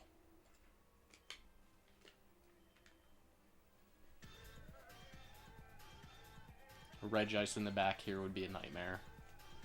Ludicolo would suck. Shiftry would suck. Electrode would suck. Oh, please stop.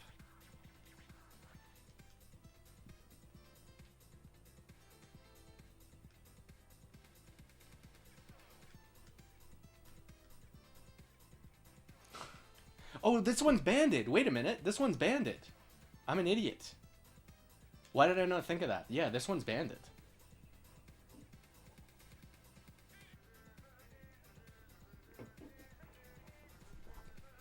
Is it worth roaring him? Probably not. No, is it? Whatever, we're doing it.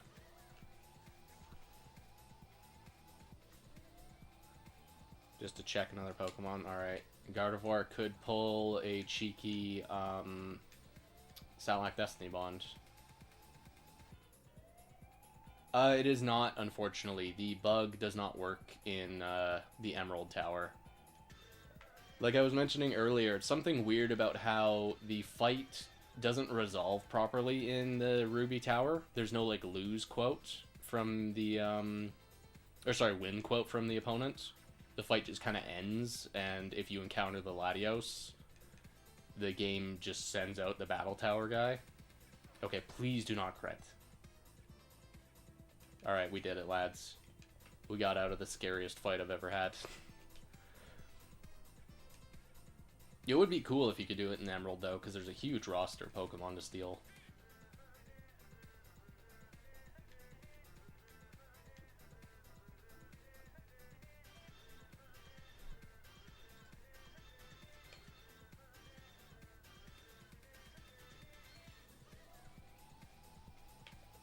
Alright, who do you guys bet is the big 5-0-0? Who do you think we're going to encounter? I'm thinking Hariyama. So that we haven't tested, or at least I haven't tested. If Reese has, we haven't chatted about it yet. If you do the trainer tower and then encounter a Pokemon right away, or encounter a roamer. Heracross, alright. Whiscash. You know, Heracross is nature's Whiscash, some have said.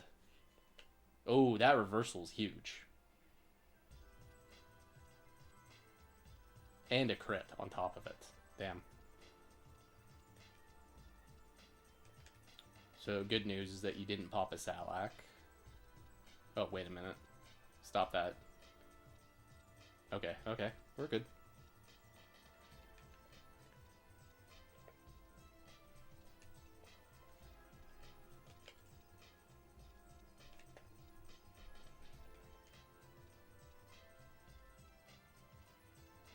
They have an end quote? Yeah. I was actually just doing the, how do you call it? I was doing the, roamer, like, hunt. I only did, like, 6 or so encounters because one of my Japanese Fire Reds hadn't, like, given over the Sapphire yet. So I wanted to just see, like, how fast is the roamer hunt? And in Fire Red, it is not fast. It is a bad hunt. It sucks. It's like pretty cool how you do it, how you pop a repel and then go through one of those little booths to get encounters. That part was really neat, but of course encounters can be like 15 minutes until Entei shows up, and that is rough. Mad respect to any shiny hunter that gets the roamer in Fire Red Leaf Green, because that is a rough hunt. Reiko didn't want to cooperate. Yeah, it's like, I don't know, maybe I'll test it. I think I've overwritten that save, but I have a backup of before I cashed in the Sapphire.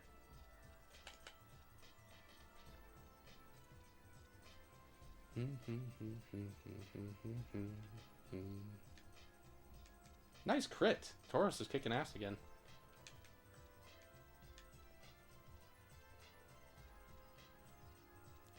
Yeah, beasts are not easy hunts. I guess the Suicune is in Gen 2 where he's a soft reset, but outside of that, they're all pretty brutal.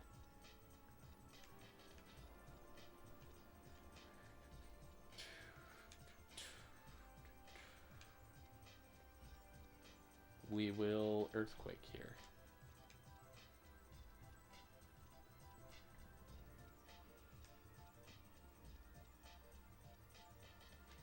Another crit. Tauros, what's going on, pal? You got something on your mind? Well, you're gonna get out of there now.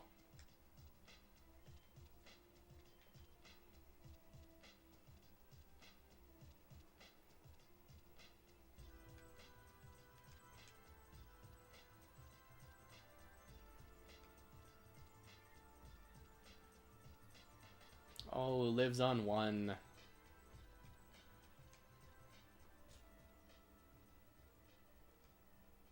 It knocks me into red health. Bataya Berry, very cool.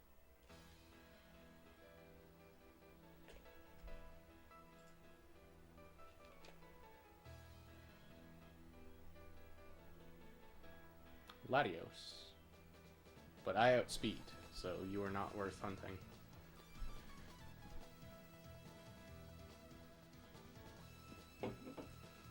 Very swag, you waste a Luster Purge. Did Tauros die? Is it better to go Zapdos here than Tauros? Yeah, Tauros is still up. We'll go Zapdos. Any favorite shiny I've hunted? Ooh. I gotta think about that. The Beldum I did the record mix recatch for. That's probably my favorite, just because it's so unique and so cool, and we discovered how that worked. So that one's pretty special to me.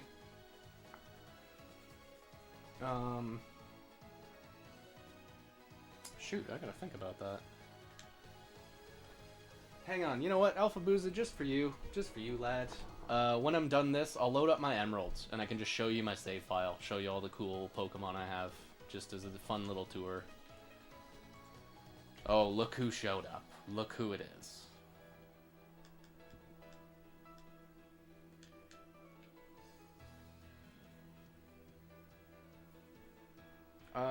My Xatu from the Safari Zone is one of my favorites. I really love that guy.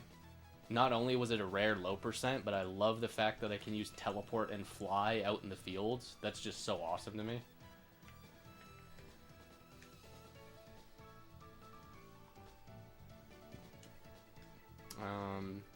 Shiny Feebas is probably the hardest I've ever popped off on a shiny Pokemon, because when Feebas is behind the shadow, it looks really similar when it's shiny and it's normal.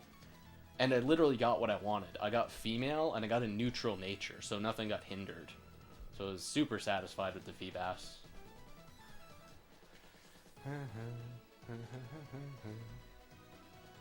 Last Pokemon, Pocketmon.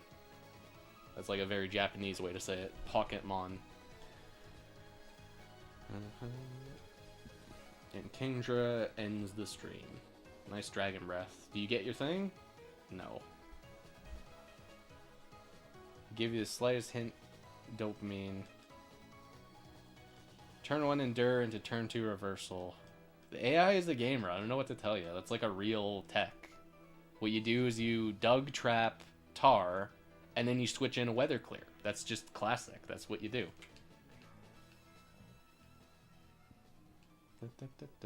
Turn 3 Reversal too. 140. Damn. Didn't lose. We didn't lose the streak tonight. This is awesome.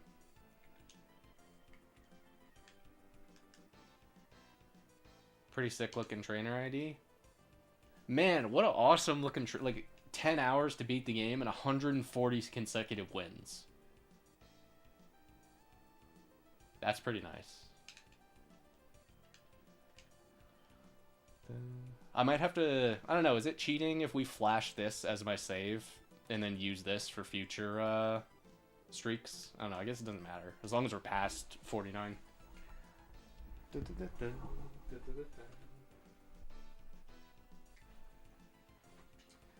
shocked. Ooh.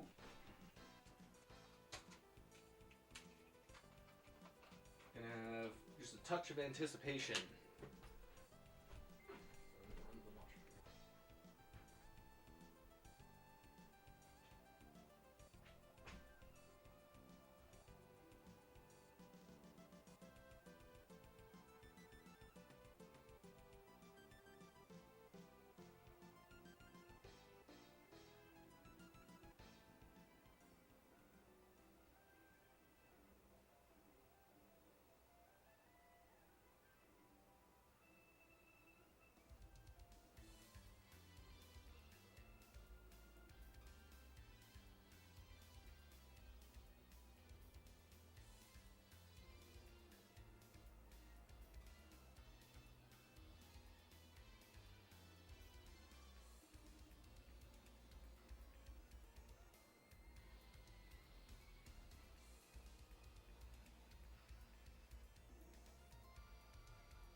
Ooh, Vileplume saved the run. Whoops, got my headphones back. The purpose isn't exactly the streak itself. Yeah, that's true. Backing up the streak is cheating no matter how far. Yeah, that's true. It's like funny to see a super huge number, but yeah, it doesn't matter much.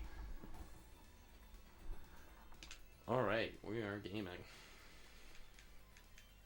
Oh, should I just connect a box? Because there's shiny Pokemon I have in box that I don't have on the save file. Yeah, maybe we should. Hang on, extended field trip.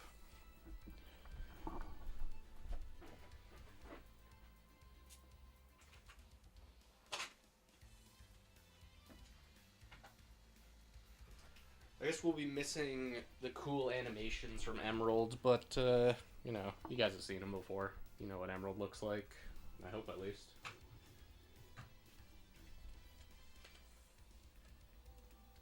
Switch over you.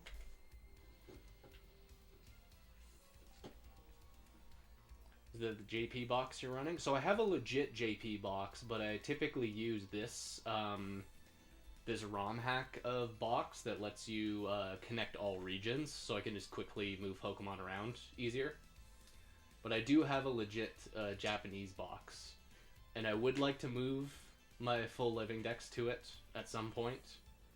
There's just weird restrictions where, like, you need to deposit a bunch of Pokemon for Ruby and Sapphire to be willing to connect. So I would have to iron out what all the restrictions are.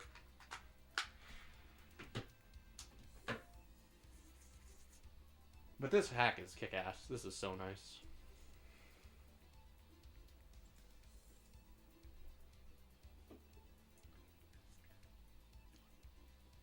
I wonder if I should do an updated tour, save file tour on my channel.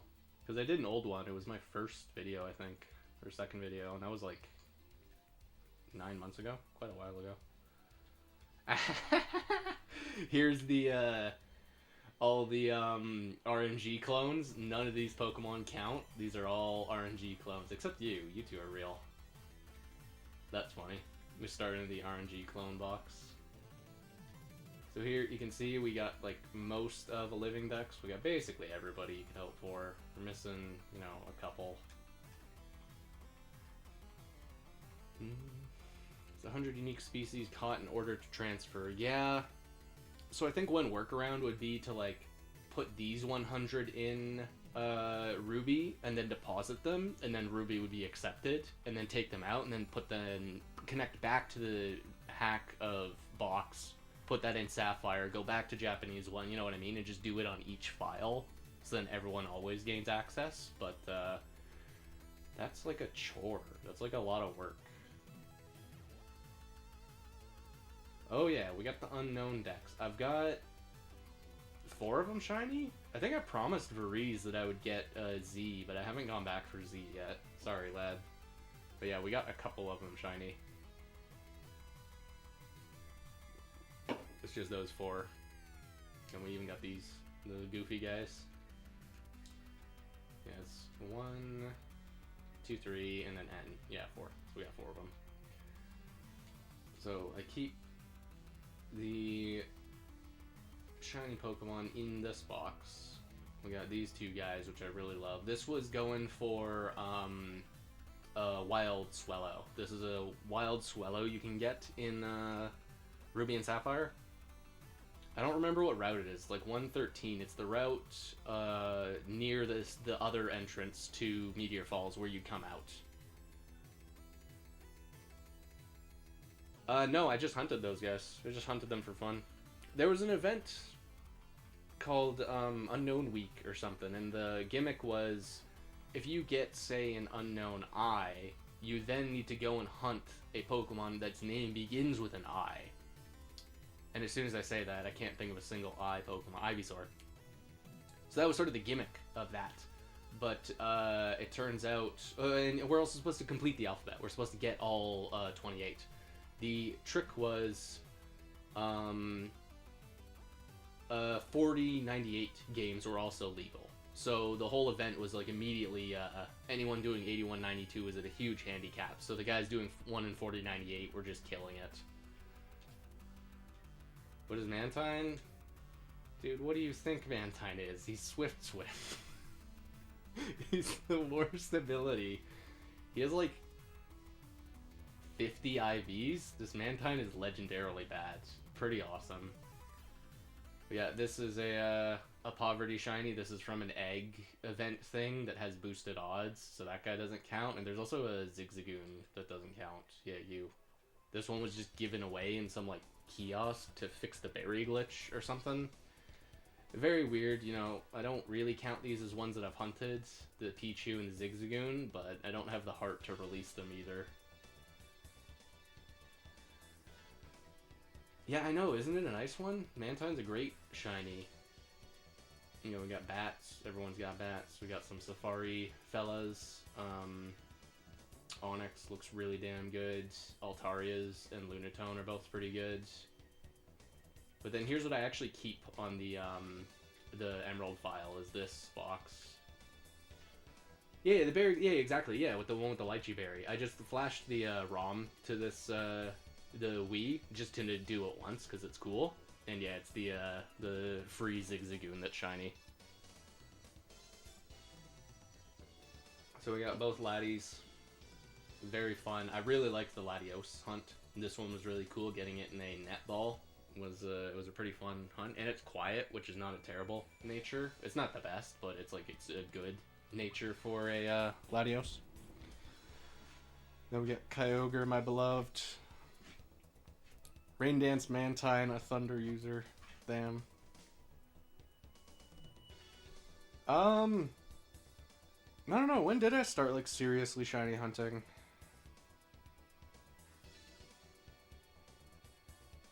Like 2021? Late 2021? During the coronavirus?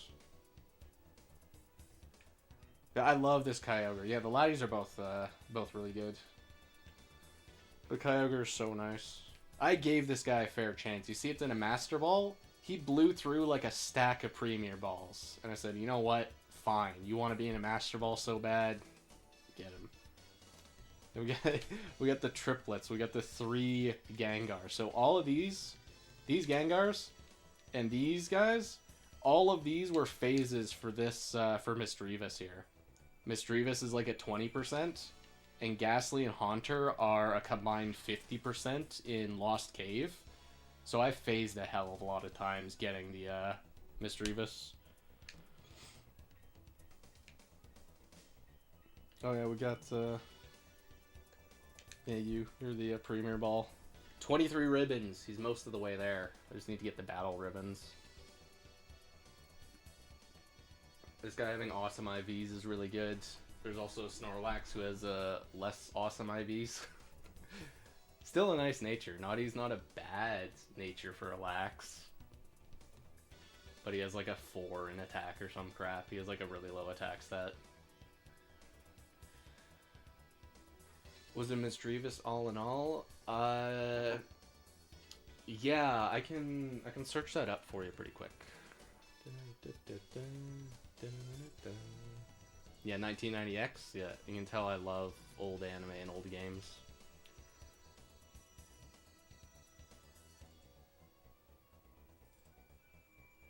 Yeah, exactly. It's the intro from Fist of the North Star. The year is 1990X. What am I trying to find? I'm trying to find old phases, yeah. Those are pictures.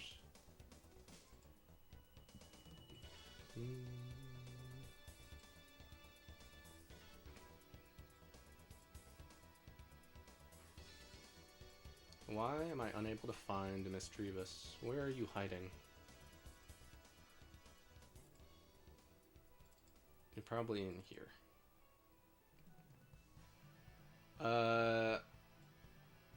I don't know how this is gonna format into chat, but you know, it's like late at night. We're in like ape mode. Fist of the North, it's my favorite manga, man. I've read the manga fully, I think 5 times, and I've watched the show just countless times. Fist of the North Star is just, I just love that show. Okay, it's too many characters to format, so I'm just gonna post the number. Oh, you won't even let me delete? What is happening?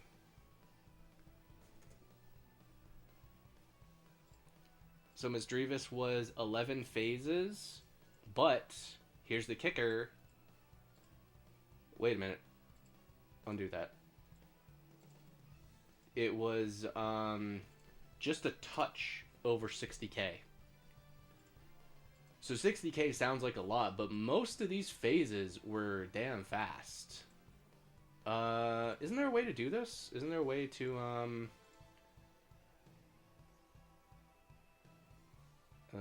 add window capture? Yes. There we go. Yeah, you see? It was 60k. Hang on, I could probably zoom in more.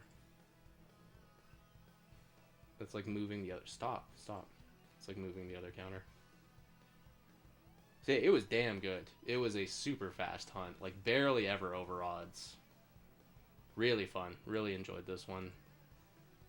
Let's remove you, because I'm going to forget. And then next stream, I'll just be streaming a notepad, and I'm like, everyone's... What the hell are you doing? 4. I have 4 advanced SPs. I have 4 SPs. That's usually how I like the shiny hunt.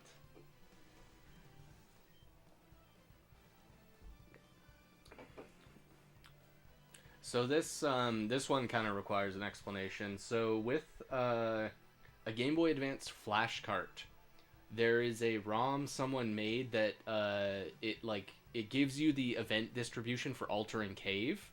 So with Altering Cave, you can make Fortress 100%. So like this one's kind of dubiously legal. It's not as cool as the Safari one, but Fortress is just a Pokemon I love, so I don't really mind it being a slightly illegal Pokemon. PK Hex doesn't like it. PK Hex tells me this is a incorrect Met location, but what do they know? Donphan, very nice. Love how Donphan looks.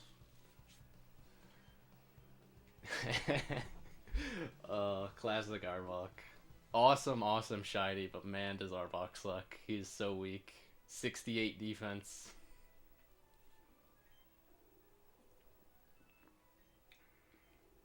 Yeah, these two are both pretty good, actually. Relaxed is like the perfect nature for a Dusclops, and this, what's his name, Lunatone, actually has perfect special attack, and a special attack nature, which is pretty nuts. So I tried my best to use him in the tower, but he's just not that great. Highly considered Fortress Hunt. It's one of my favorite Pokemon. Yeah, it's Intimidate Arbok. Yeah, I would love to get a Pineco from the Safari Zone. Hopefully I'll get one this Safari week, but we'll have to see. And then Doug. This is my most recent shiny. So I recently got back from a vacation. I was in Australia for 10 days, 12 days or something. And on one of the days when I was back, I was super jet lagged. So just on a whim, I started the 100% Dugtrio or Diglett hunt. 100% for Diglett. And I did like 2k, and then I went to sleep. And then the next day I woke up and I did like 1200, and then immediately found it. So this was like a 3k for a Doug. Yeah, no, Veriz, we did use... He was on the team with Dusclops. It was Dusclops Latios when I first did the Dusclops attempt. And Tim definitely helped us out. It was his best trait. Was being able to weaken the attack so Dusclops could get started. Here we got some guys I still need to train. Still need to EV train these guys. This is most likely going to be a Umbreon. It's probably going to be Umbreon. The poor Gloom that I think, like, her best stat is attack, and it's not very high.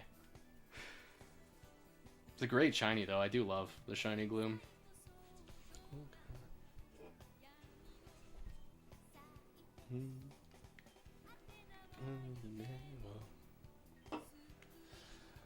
So that's that folder, and then here is the DTQ folder. I remember when I told Motive this for the first time, he said, like, that's, like, proof of a true shiny hunter's will.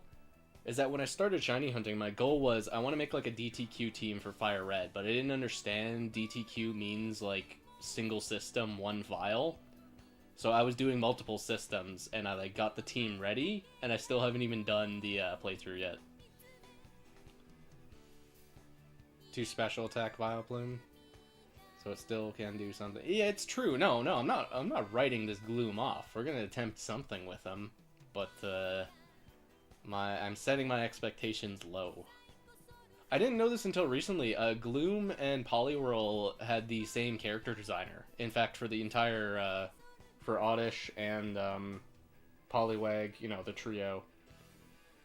I didn't know that until recently. She also did Pikachu and Eevee and Charizard. She just did, like, all the best Pokemon. Very cool, very swag. Because, like, the body type is kind of similar if you look at Poliwrath, or Poliwhirl. They're kind of just like a... Yeah, they have, like, the exact same feet limbs. Poliwrath has, like, gloves. He has hands. Whereas Gloom just has these little nubs. Yeah, best character designer. I think you'll agree, Beaveries. It's just that she was the best one. So yeah, these are the DTQ files. I'll do a Fire Red playthrough with this crew at some point, and I'll do like a Ruby playthrough with this crew at some point. I don't know what to do with the Johto gang. I want to put them somewhere and use them for something, but there's not a Gen 3 Johto game, unfortunately.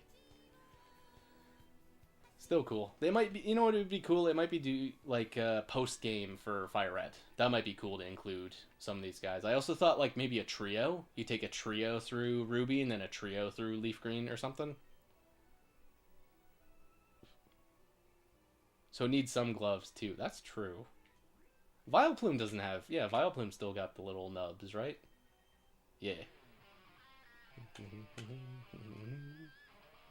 And talk to the Oddish. The Oddish and Vileplume in particular, very toad-coated. Yeah, they are. It's, hang on. You give me a minute. I can post the image. I'll have to scroll through my phone for a bit, but, it's the same character designer did those two, those ones, and, just a couple other, like, mega classic, super popular Pokemon. I think this was posted during one of the anniversaries. People were talking about, like, who designed which characters.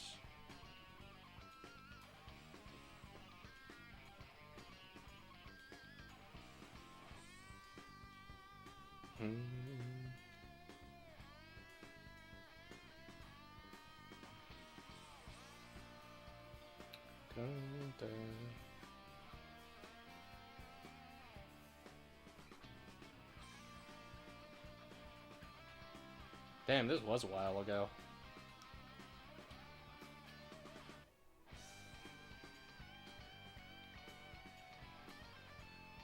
There we go. Atsuko Nishida. I posted it in the stream. Yeah, she did a lot of like the best Pokemon. Dragonair and Dratini. Those two are mega classic. Rapidash, man. Yeah, a lot of the absolute best Pokemon all just happen to be the same character designer. I don't think it's a coincidence. Talking just naturally got the Toad voiced delegated to it. Yeah, he's like, you know, I think it fits. I think that him and Poliwag would be pals, having to figure out life without arms. Oddish has like leaves he could sort of flick stuff, and Poliwag does the same with his tail. So these two, they'd be friends, I think. Oops. So this folder is a little bit less interesting, but these are just like EV trained Pokemon of mine. Like this is the Tauros we're using, this is the Zapdos we're using, this Blissey is disgustingly good. This Snorlax is also really good. This is the, this Latios is what we're using, I think. Pretty sure. And then, not a whole lot else. I guess, if I tab over it would show my Journey Across America team, which I'm planning on playing Amaryllis and probably Beavries. So, I guess you can see some of the members, but don't worry about that. Don't worry about who's over there. And then we got the Poliwag box, Poliwhirl box, where I'm trying to get him in every single ball, and we've got 3 so far.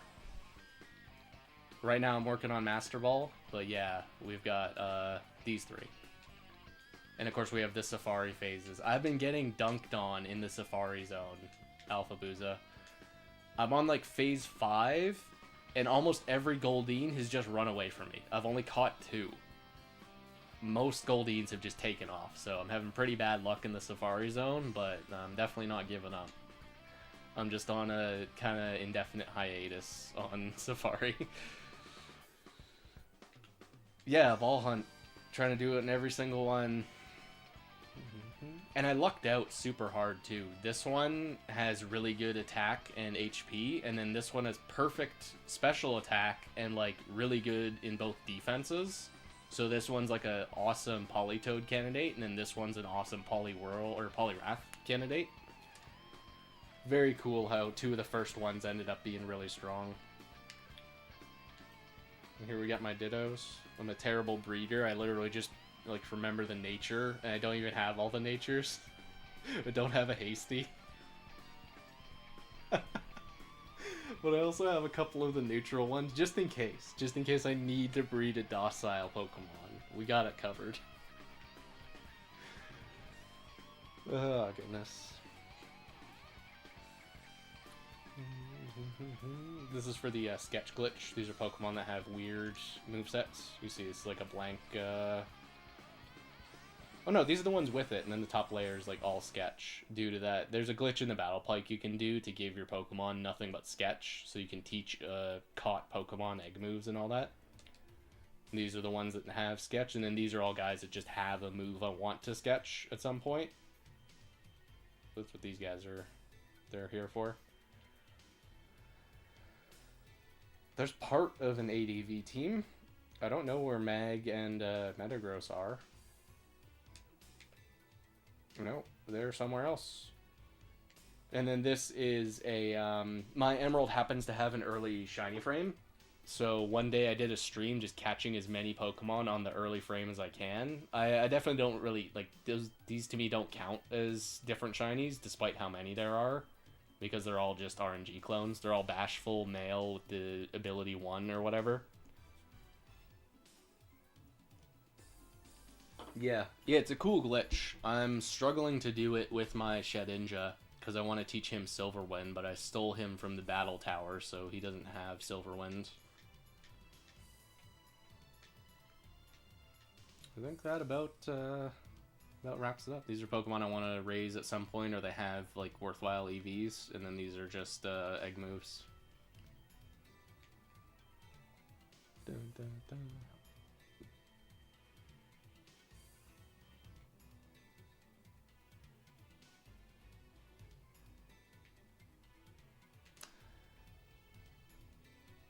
And these are all, like, use case Pokemon. These are damp users, these are for repel tricks, these are all Smeargles with just utterly insane movesets for specific hunts.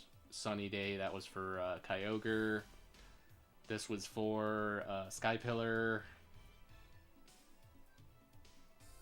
What was Haze for?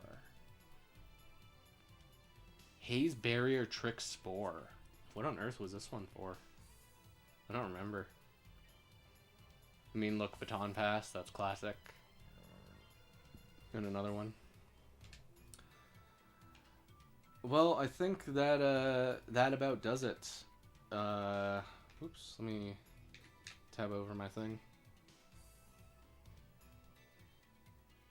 Commitment to these games, which I think is very cool. Yeah, no, I appreciate it. Not showcased here, but right now I'm in the middle of a Coliseum Let's Play. And I've been resetting just to get, like, nice IVs and nice natures for the Pokemon. But that's been a blast. It's been super fun revisiting Coliseum.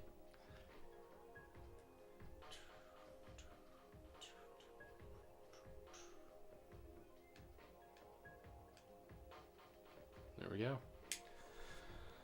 Well, lads, it was a lot of fun. This is a much longer stream than I was intending tonight, but it was a very fun time. I appreciate you guys hanging out. Alpha Buzo, we should definitely chat in the Discord more often. I know I don't post very frequently. I kind of like post sporadically, but I'll like usually join the voice calls. But I hope to see you guys tomorrow on Riley's stream. And again, major thanks for hanging out. It was super fun tonight. And I'll catch you guys soon.